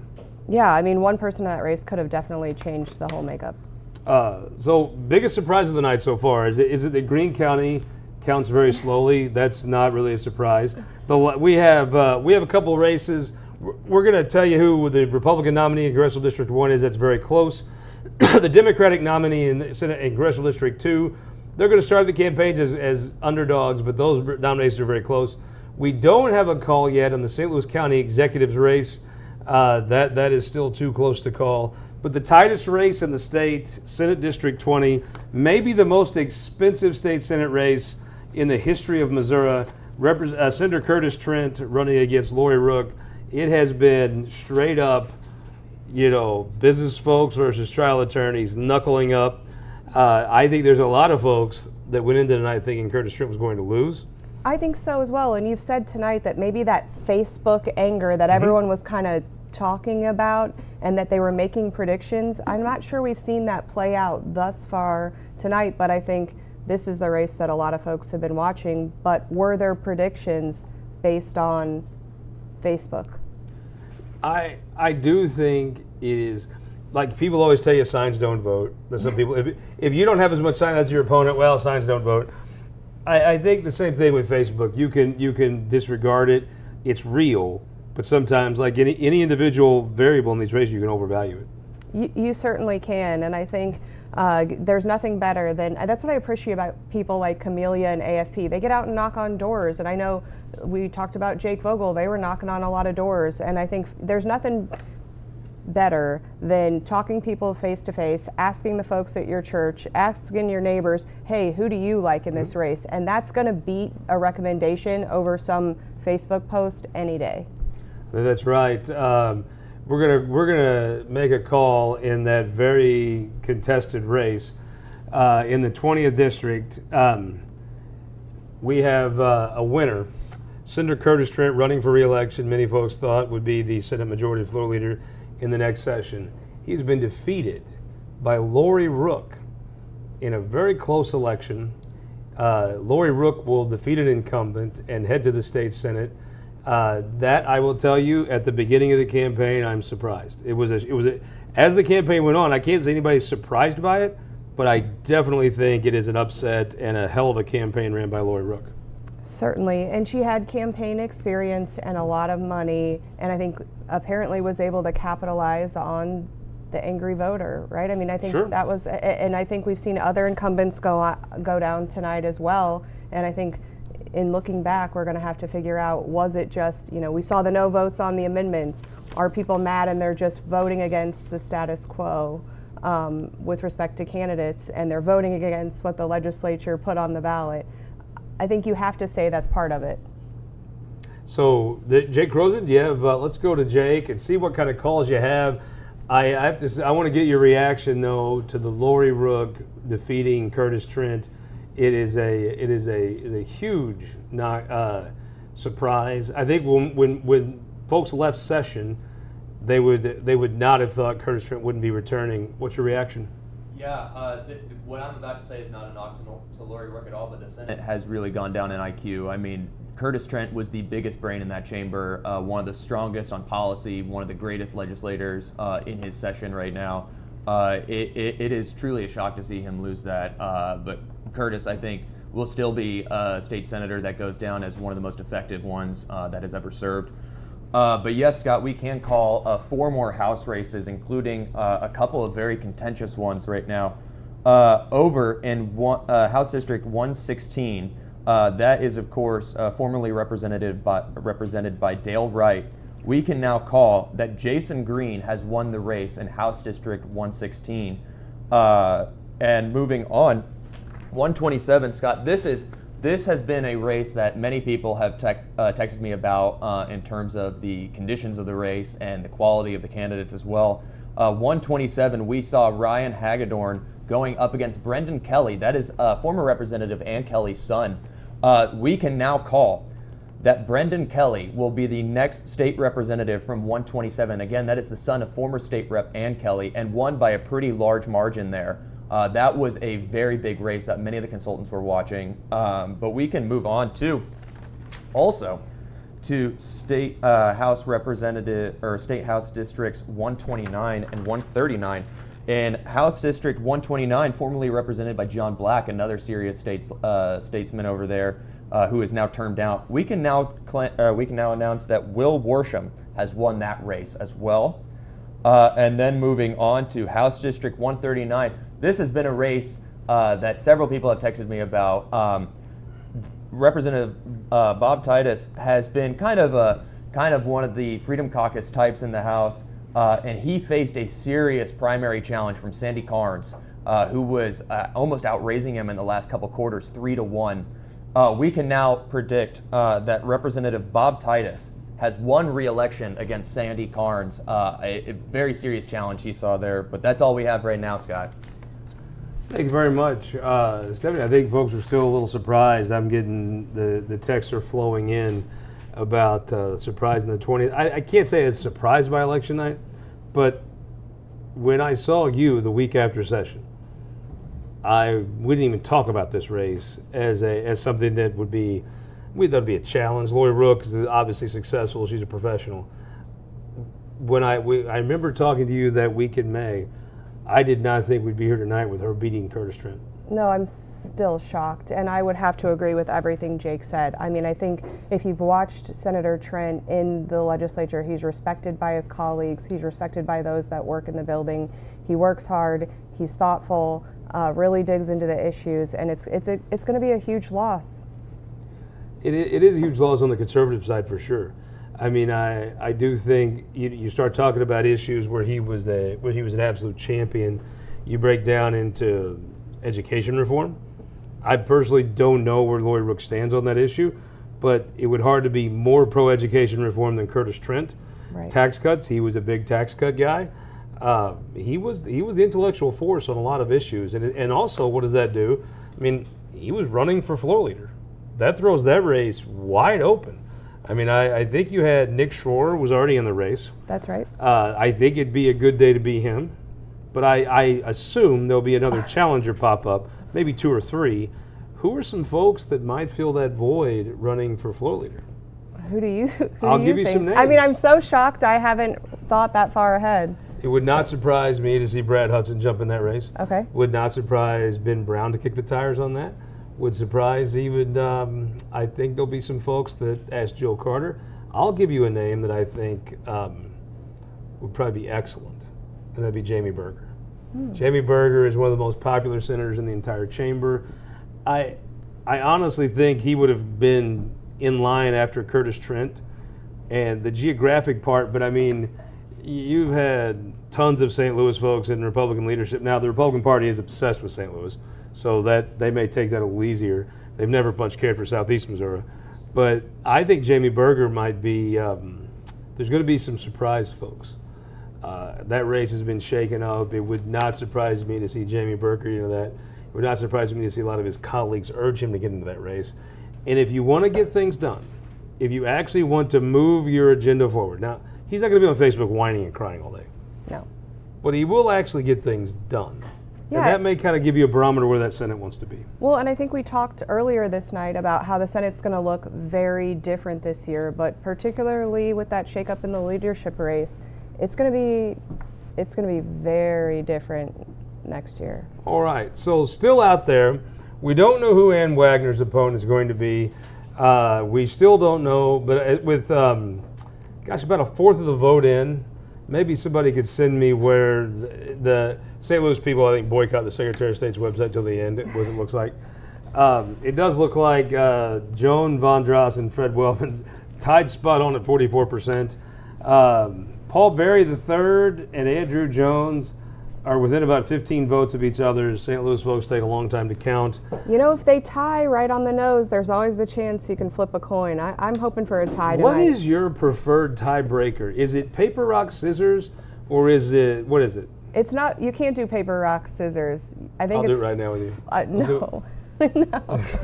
Flip a coin, or there's other methods, but it happens usually on the local races when they tie right on the nose. As we kind of come through here, as we wait, I think we may have Bill Hardwick, who I guess he's not technically senator-elect, but I'd sure take any betters on his chances in the fall. I think we're going to have Bill Hardwick join us here in a moment, but let's kind of go through here on these amendments. You had the realtors on Ratliff was on 4-5. Ratliff was on the pro side of 1. You had some help there. Then Mitten and Butts and Prouty and Boba Mitten and Prouty will go to the state senate. Vogel, which was ran by Barklage, also throw Casey Burns in. Daniel Ellinger ran that campaign. I think the last name. I think you might know that Ellinger guy a little bit. I do. Bill Hardwick ran by Sophie Shore. Very competitive race. Elijah Haar ran the Hannah Kelly into that. And I tell you, I am not surprised Bill won, but I do think you have to tip your hat to Hannah. She ran a hell of a race. And got really close. And Don Mayhew, I just like Don Mayhew, you know. Dusty Blue, Greg Sharp, that was a Sophie Shore client. Greg Sharp was kind of a Hardwick, Barklage area, Casey Burns crew. Greg Sharp ended up winning. That is, when we're starting to note surprises from these races, the margin by which that Greg Sharp won, I think, is one of them. Lori Rook, Curtis Trent, I think you had Barklage, Axiom, the whole crew in there. Axiom was also in on Vogel versus Sophie Shore with Lori Rook. Probably the signature win of Sophie Shore's career. Thus far. But it would be. I think the sky's the limit for her, probably. I was wondering if we were going to put a Sophie Shore counter down in the corner. Well, 3? I think that's right. Yeah. You do the math on that. Brad Pollitt, Sam Alexander, that was a Sophie client. I believe you had Harris. You had a few folks in on the Brad Pollitt race. Then Jill Carter, Ellen Nichols. Jill Carter was Barklage, was Casey Burns. Ellen Nichols was Victory. On these races, James Harris heavily involved in the Bratton race. On the Berg side, I think you had Victory Enterprises doing that one. You on the North one, of course, you had some out-of-state people with Willett, and then you had the Axiom crew chime in. Jake, do you have some more house calls for us? Yeah, Scott. I got 3 house calls for you. We're getting close to almost the end of our list for the Republicans right now. We can now say in House District 124, the race to replace everybody's favorite mustache in the House, Don Mayhew, we can now call that race for Mr. Kevin Onsott. Kevin Onsott has won the House District race for 124. Moving over to House District 145, everybody's favorite constitutional conservative expert, Bryant Wolfen, has won re-election in House District 145. I mean, who doesn't like Bryant Wolfen, Scott? And finally, over in House District 162, the race to replace term-limited state Representative Bromley, we can now call that race for Roger Koch over in House District 162. That is all for now, Scott. Well, as we start to wind the night down here, we don't know yet the St. Louis County Executive's race. They take a little bit of time in the city there. We don't know who will be challenging Ann Wagner or Wesley Bell yet. As we said here at 20 after 10, we do know who's going to the state senate. And so if you're Jason Bean right now, probably not all of your folks won, but enough that you feel good about your leadership race. I think that's right. I think you had some folks that were plotting a challenge to him, but I would say. So based on who's elected tonight, we saw, I think at the beginning of session last year, everyone thought there'd be a breakdown after the election, a lot of hurt feelings, a lot of, and I think they thought not a lot's going to get done, budget might be a problem, other things, and it went better than expected. Sure. If you had to compare this last year to how you think next session's going to go. So, you always have a little bit easier time passing legislation the first year of a new governor. Fair. It gets a little hard as you go along. I would say there's probably some scars from these amendments. There might be some folks. I mean, if you just look at the special sessions are always disasters. They're just very, very, very seldom does anything good come of this. And PQs, very seldom is good come from PQs. So you go through the governor, you did a stadium thing, and you lost the Chiefs, and you had to keep the Royals. That's not what anybody wanted to vote for. Then you look at these amendments. I think it'll get harder, but I think Mike Kehoe's a deal maker. I think Mike Kehoe can sit down with a guy like Greg Sharp and figure things out. I think you look at the NEA had a pretty decent night with some of their folks. I think though you've got some people that are actually normal folks who can sit down in a room and reason together. You send a Greg Sharp to Jefferson City, he's going to be able to represent folks. He's not going to spend his time whining on the internet. He's going to get things done. And we heard it from Jim Avery tonight saying, hey, I want to get to know people. When I was in the House, we knew people's wives' names. We knew their kids' names. We knew what was going on. We could sit down and have a conversation. And if we can return to that, I think you're right. I think we can push some good measures forward. Is there one issue you think next session that could put everyone to a stop?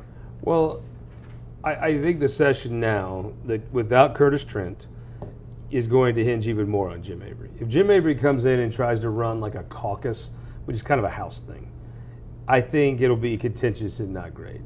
If they have informal allies issue to issue, kind of like senators, I do think you'll have some things. I think the biggest issue for the governor, he accomplished local control of the St. Louis Police in year one. He was going to try to do income tax in year two. Obviously, that hasn't worked out tonight. He was going to do school choice in year three. Well, we've got the task force on school funding. I have never seen a task force worth a damn. Have you in your whole life ever? I think they're required to issue a report. And I don't think anybody in the state's required to read it or know it happened. Okay. Have you ever seen a task force worth a damn? Ever in your life? Once? I think if Mike Kehoe says it's a priority and puts people on that commission and directs them to do something. I'm going to make a wild guess here that someone from the governor's office will drop off what they want those people to sign sometime in October. Week after the election, they'll come out signing almost exactly that, and it won't matter. I think if Mike Kehoe brings his proposal to the legislature, that's where things are going to start.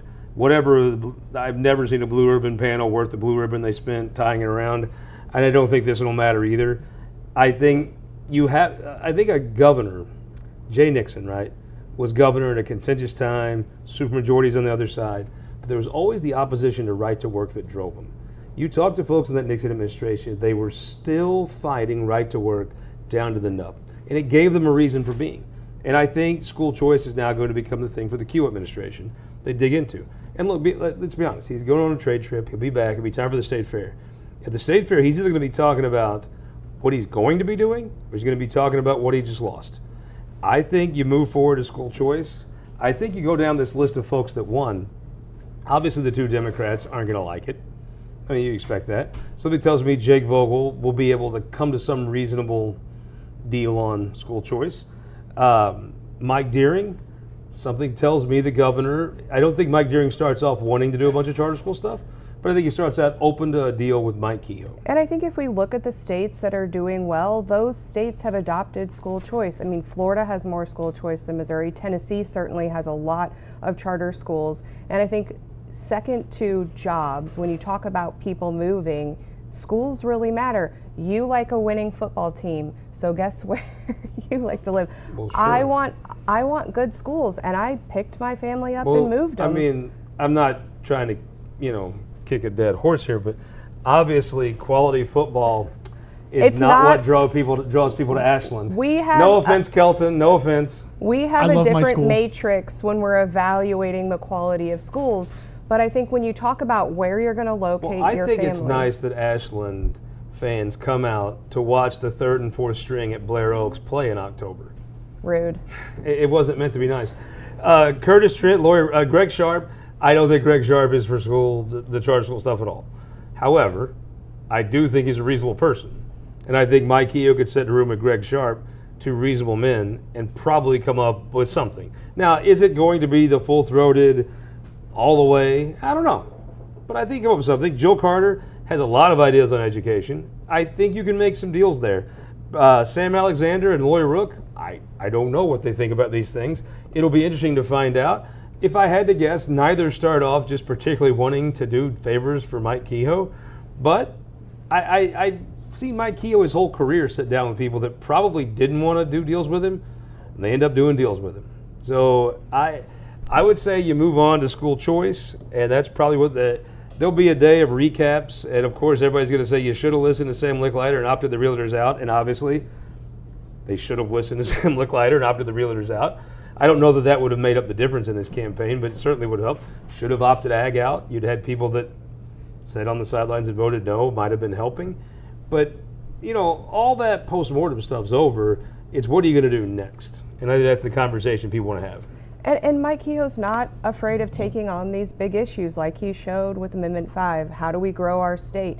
And I think school choice, it's going to be a battle. I mean, they took a baby step a few years ago to allow a charter school to open in Boone County. They're currently trying to do that, and they're involved in all sorts of lawsuits, and they're trying to not allow them to do it, right? It's not an easy thing, but I think if there's one person that can get a deal done on it, it's probably Mike Kehoe. Well, if you look back, as he's done on sitting on this stage, actually, I showed him the map of his victory. He had a resounding victory 2 years ago tonight, the August primary. He won every media market but one, St. Louis.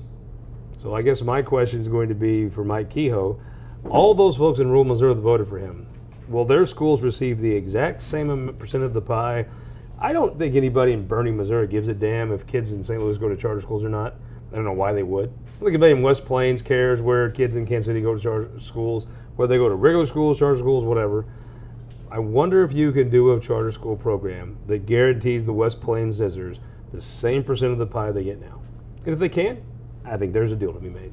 I think there's a big discussion to be happening around school funding, and I think we should Are the city folks going to pick the pocket of the rural folks, and will Jason Bean be man enough to stand up for his constituents? I think you have to, again, I'm going to go back to showing up with receipts. God, you're trying to pick our pockets. No, I knew it. No. I knew it. They allowed Boone County to have a charter school. They're currently proposing one in the city of Columbia. I don't live in Columbia for a reason because I don't have the option to send my kid to anywhere else except for those public schools that don't have good scores.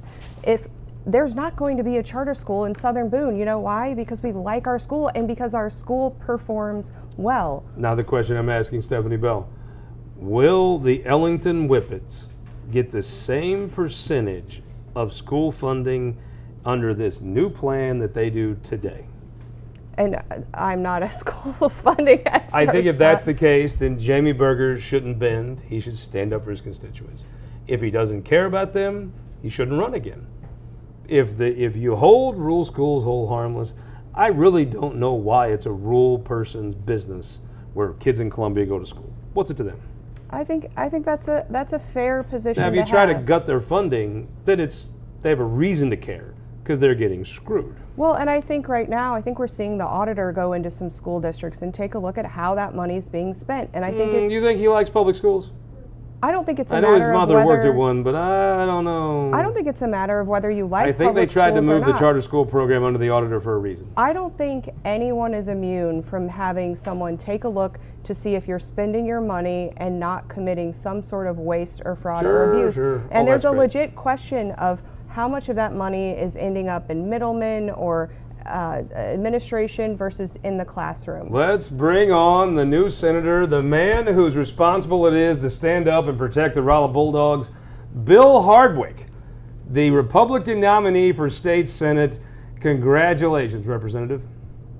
Thank you very much, Scott. I appreciate that. Thanks for having me on. Hell of a fight. You started this campaign as the front runner in a three-way race with three very qualified candidates, especially one of them that had a lot of money. It is hard to be the front runner because they both fired at you for 3 months. I don't think Don Mayhew's talked about himself for 5 minutes in this whole campaign. You took all the fire and you came through. Yeah, the other candidates did really well. They ran a really vigorous race, and they're very talented, and I appreciate them running. Anybody who runs has got guts in this day and age, I think. So my kudos and commending to them, and and to their supporters. They worked really hard too.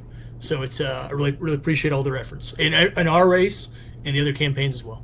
This race, Stephanie, I don't know how often you make it down to Pulaski County and Hartville and Lebanon. I do. It's from my favorite parts of the state. This was your quintessential Republican primary. Dirty, nasty, mean. Bill, you went through the fire and you came through. What was the secret to this victory? You went wire to wire as the front runner, ended up winning by not a huge margin, but a win's a win, right? How'd you do it? So it's like you said, it's a roller coaster. The Senate primaries are a roller coaster, right? There's something great happens, you're on top of the world, and then all is hopeless the next few minutes. So I mean, the keys to success, for what it's worth, what I could offer you is remember why you did it to begin with, what thing you were trying to fix, what you started for, and then sometimes I got tired. I didn't feel like knocking on the door, but I saw somebody who was volunteering and they were working super hard, in Wright County or Phelps County, and I just didn't want to let those guys down, the people who believed in me. So everybody who had their confidence in me, they inspired me to keep going, and just keep working and stay positive, even though sometimes you're like, oh no, they got the negative coming in, it's a disaster. Just stay positive and call people who had good perspective, like, hey, you're doing the right thing, and just keep moving. You posted a video in the last week and you told a story about your daughter, and it was kind of a zoom out moment, and I think you reminded the voters, maybe you reminded yourself and the voters, hey, here's why I'm doing this, and it felt like a very heartfelt message. What brought you to share that message, and why'd you share it? That's what I said. I thought it was getting really negative, and I think it's really easy for Senate candidates to come out defensive on the other side of it. Any one of us, right? And it's kind of in my mind and on my heart to say, hey, you could be hopeful, you could be aspirational, and I think everybody's trying to do the best they can. I think every candidate tonight was doing the best they could with what they had to work with. Everybody in life's just doing the best they can. So just to say, hey, hang in there, everybody, and you go through terrible stuff, but I believe that God is there, and He's still looking out for us, and I believe that we strengthen our relationships and just have hope and just keep going. And that was something I wanted to share with people. That got a lot of traction. Some people were critical of it. They were like, hey, whatever, the video, every time you post something, you're going to get some mean messages. But I didn't post that because I was trying to get votes. I posted that because I thought people needed to hear that. And I was okay if that was a good or bad political decision. But I think it was something that people needed to hear, especially as, the politics gets more vitriolic and gets more mean, we can have some goodness to us too. That's what I'd hope to embody. So you're going to the state Senate. What do you want to work on? So there's a long list of things that, as I knocked on doors, people asked me to address. And so I said, hey, if I get there, we're going to address it. A lot of it's kind of rolling back the administrative state. We know we're going to have to do something about data centers. We're going to figure that out. A lot of people have had input in the district. I told them I would address it. So we're going to work in that issue, that space and technology, and the corporate people versus regular people. We'll figure that out. I kind of want to. I told people I'd kind of stop more stuff than I passed too. I want to uphold the Constitution. I want to protect people's freedom. Public schools, man, the rural schools, they need funding. They need help. More freedom, more empowered parents. People just need some assistance. They need to know that the government. The question I just asked Stephanie. What? I'll ask you the question I just asked Stephanie. It seems like you're. The school reform thing, Governor Kehoe's big priority going into session, going to be a big deal. Can you tell the folks in Hartville their school will receive the same amount of the pie of DESE under the new plan as they do under the current one?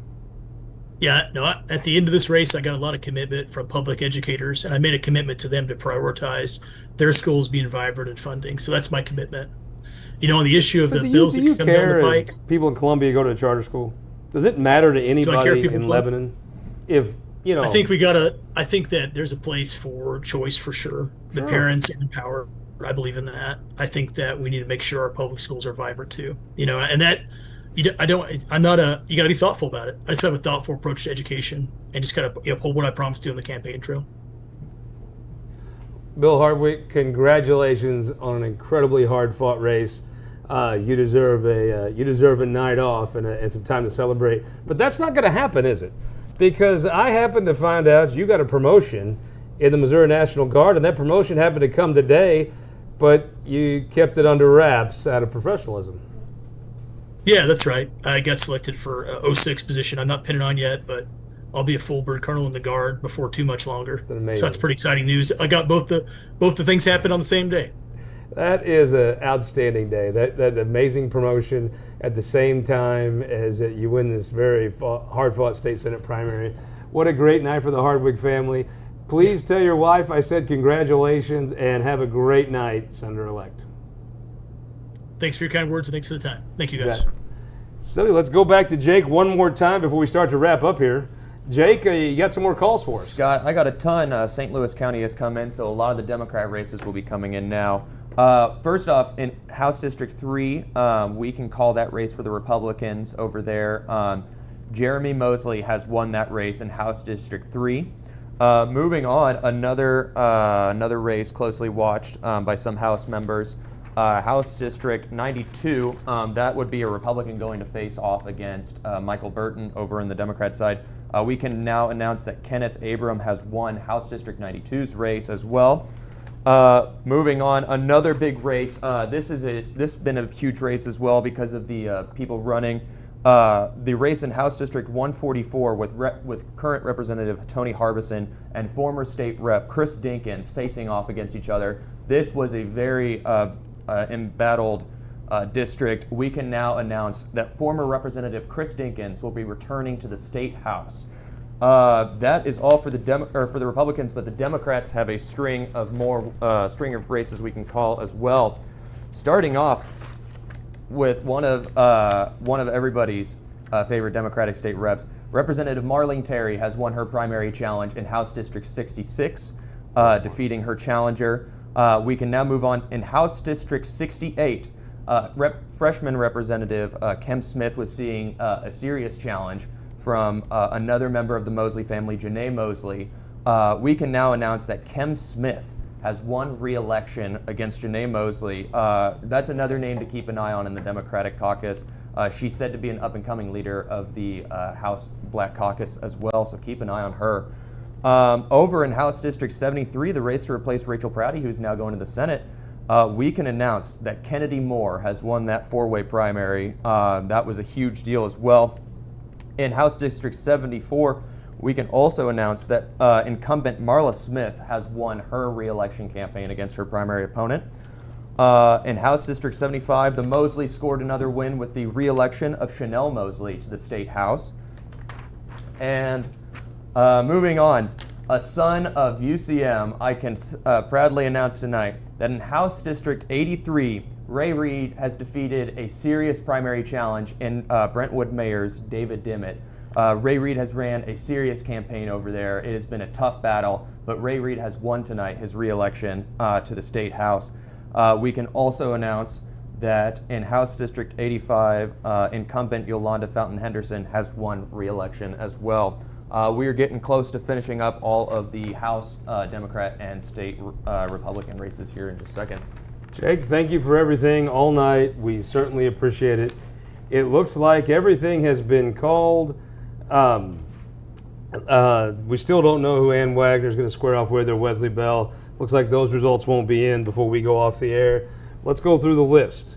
We saw John Patterson win a race that really didn't develop. Is that going to be if he goes on to win that race by 5 points in the fall, will they regret not weakening him this summer? Because, I mean, he's got some votes that in a Republican primary, they could have drawn some division. Is it just a missed opportunity for the Democrats? I think it is a missed opportunity, but I think their focus is elsewhere now. I mean, you look at that Springfield race. I think if they get that one, it'll be really important for them. I do think the Democrats can fund 2 state Senate races. I wonder if funding 2 state Senate races, I think they'll go back with an opportunity. 1 second, let's try to go back over, if we could, Kelton. Let's go back over to Jake Kroesen. Looks like he's got one more update for us. Scott, massive update, actually.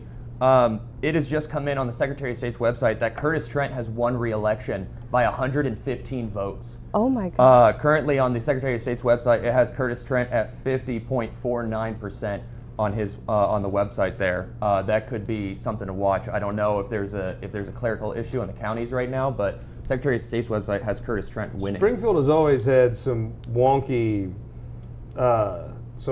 things go on. Take a second, Jake, if you don't care. You go back and do some research, and we'll come back and revisit that. It has been interesting. The last couple cycles, there's always been something squirrely in that Greene County office. I don't know if that's where this is. Obviously, you have Dade Barton and Webster in that district. But there's been weird things that have happened there. Odd numbers coming out. That would be a huge swing, because I was, frankly, I guess I knew it was possible. Didn't think it would happen. Let's go back to the 34th, Mike Jones. Young guy. You talk about a guy that could be the great Northwest guy. That guy's got potential to be very good in the state Senate.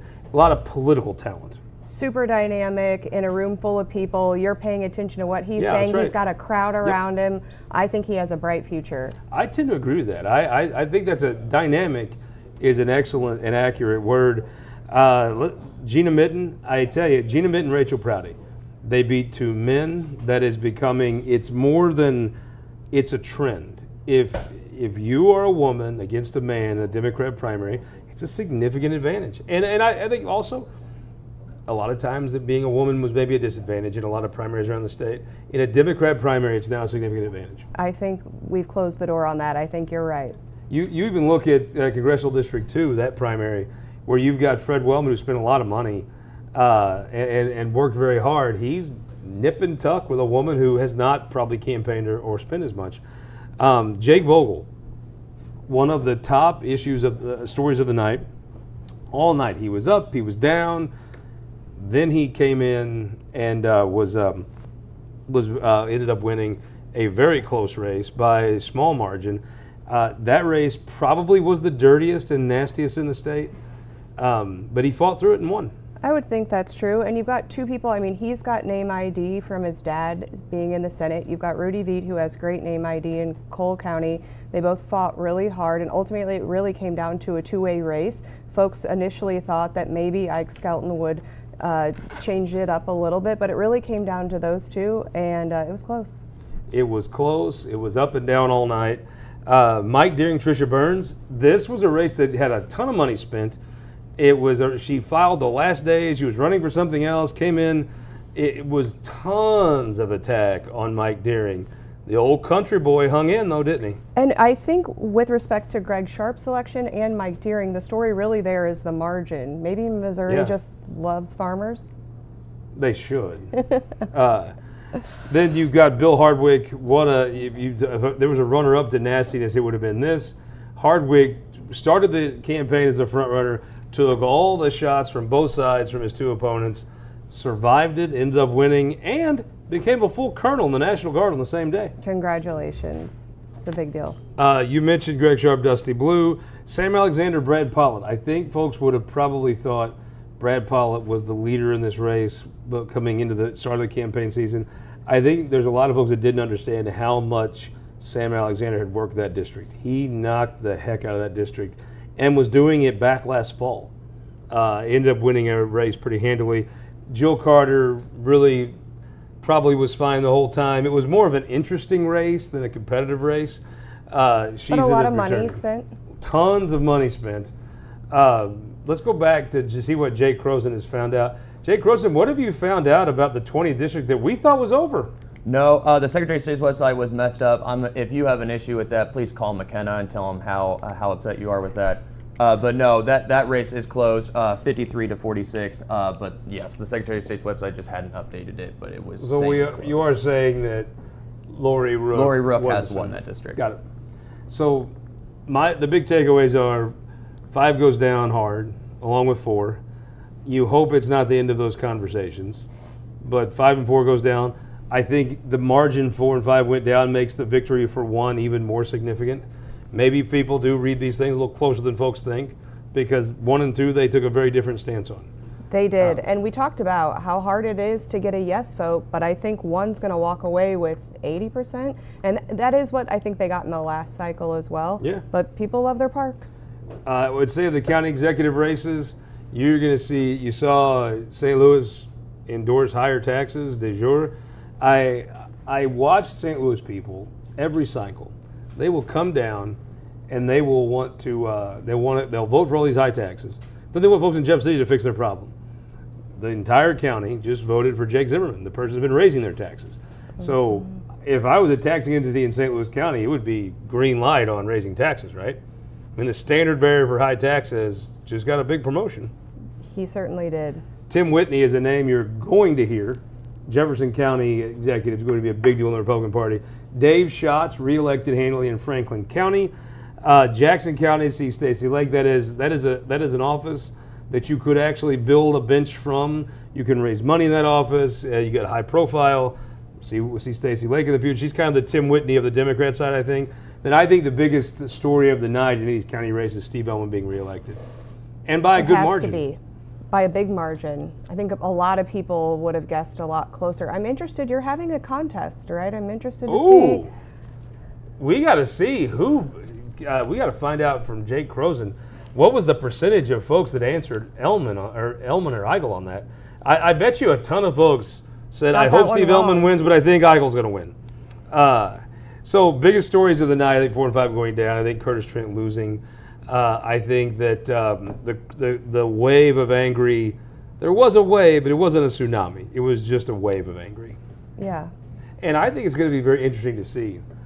If I had to say, Lori Rook, Sam Alexander, I don't think you can walk in thinking they're just going to be angry, pouting, fit throwing. No. I think you got to give those. They're both professionals. They're both successful.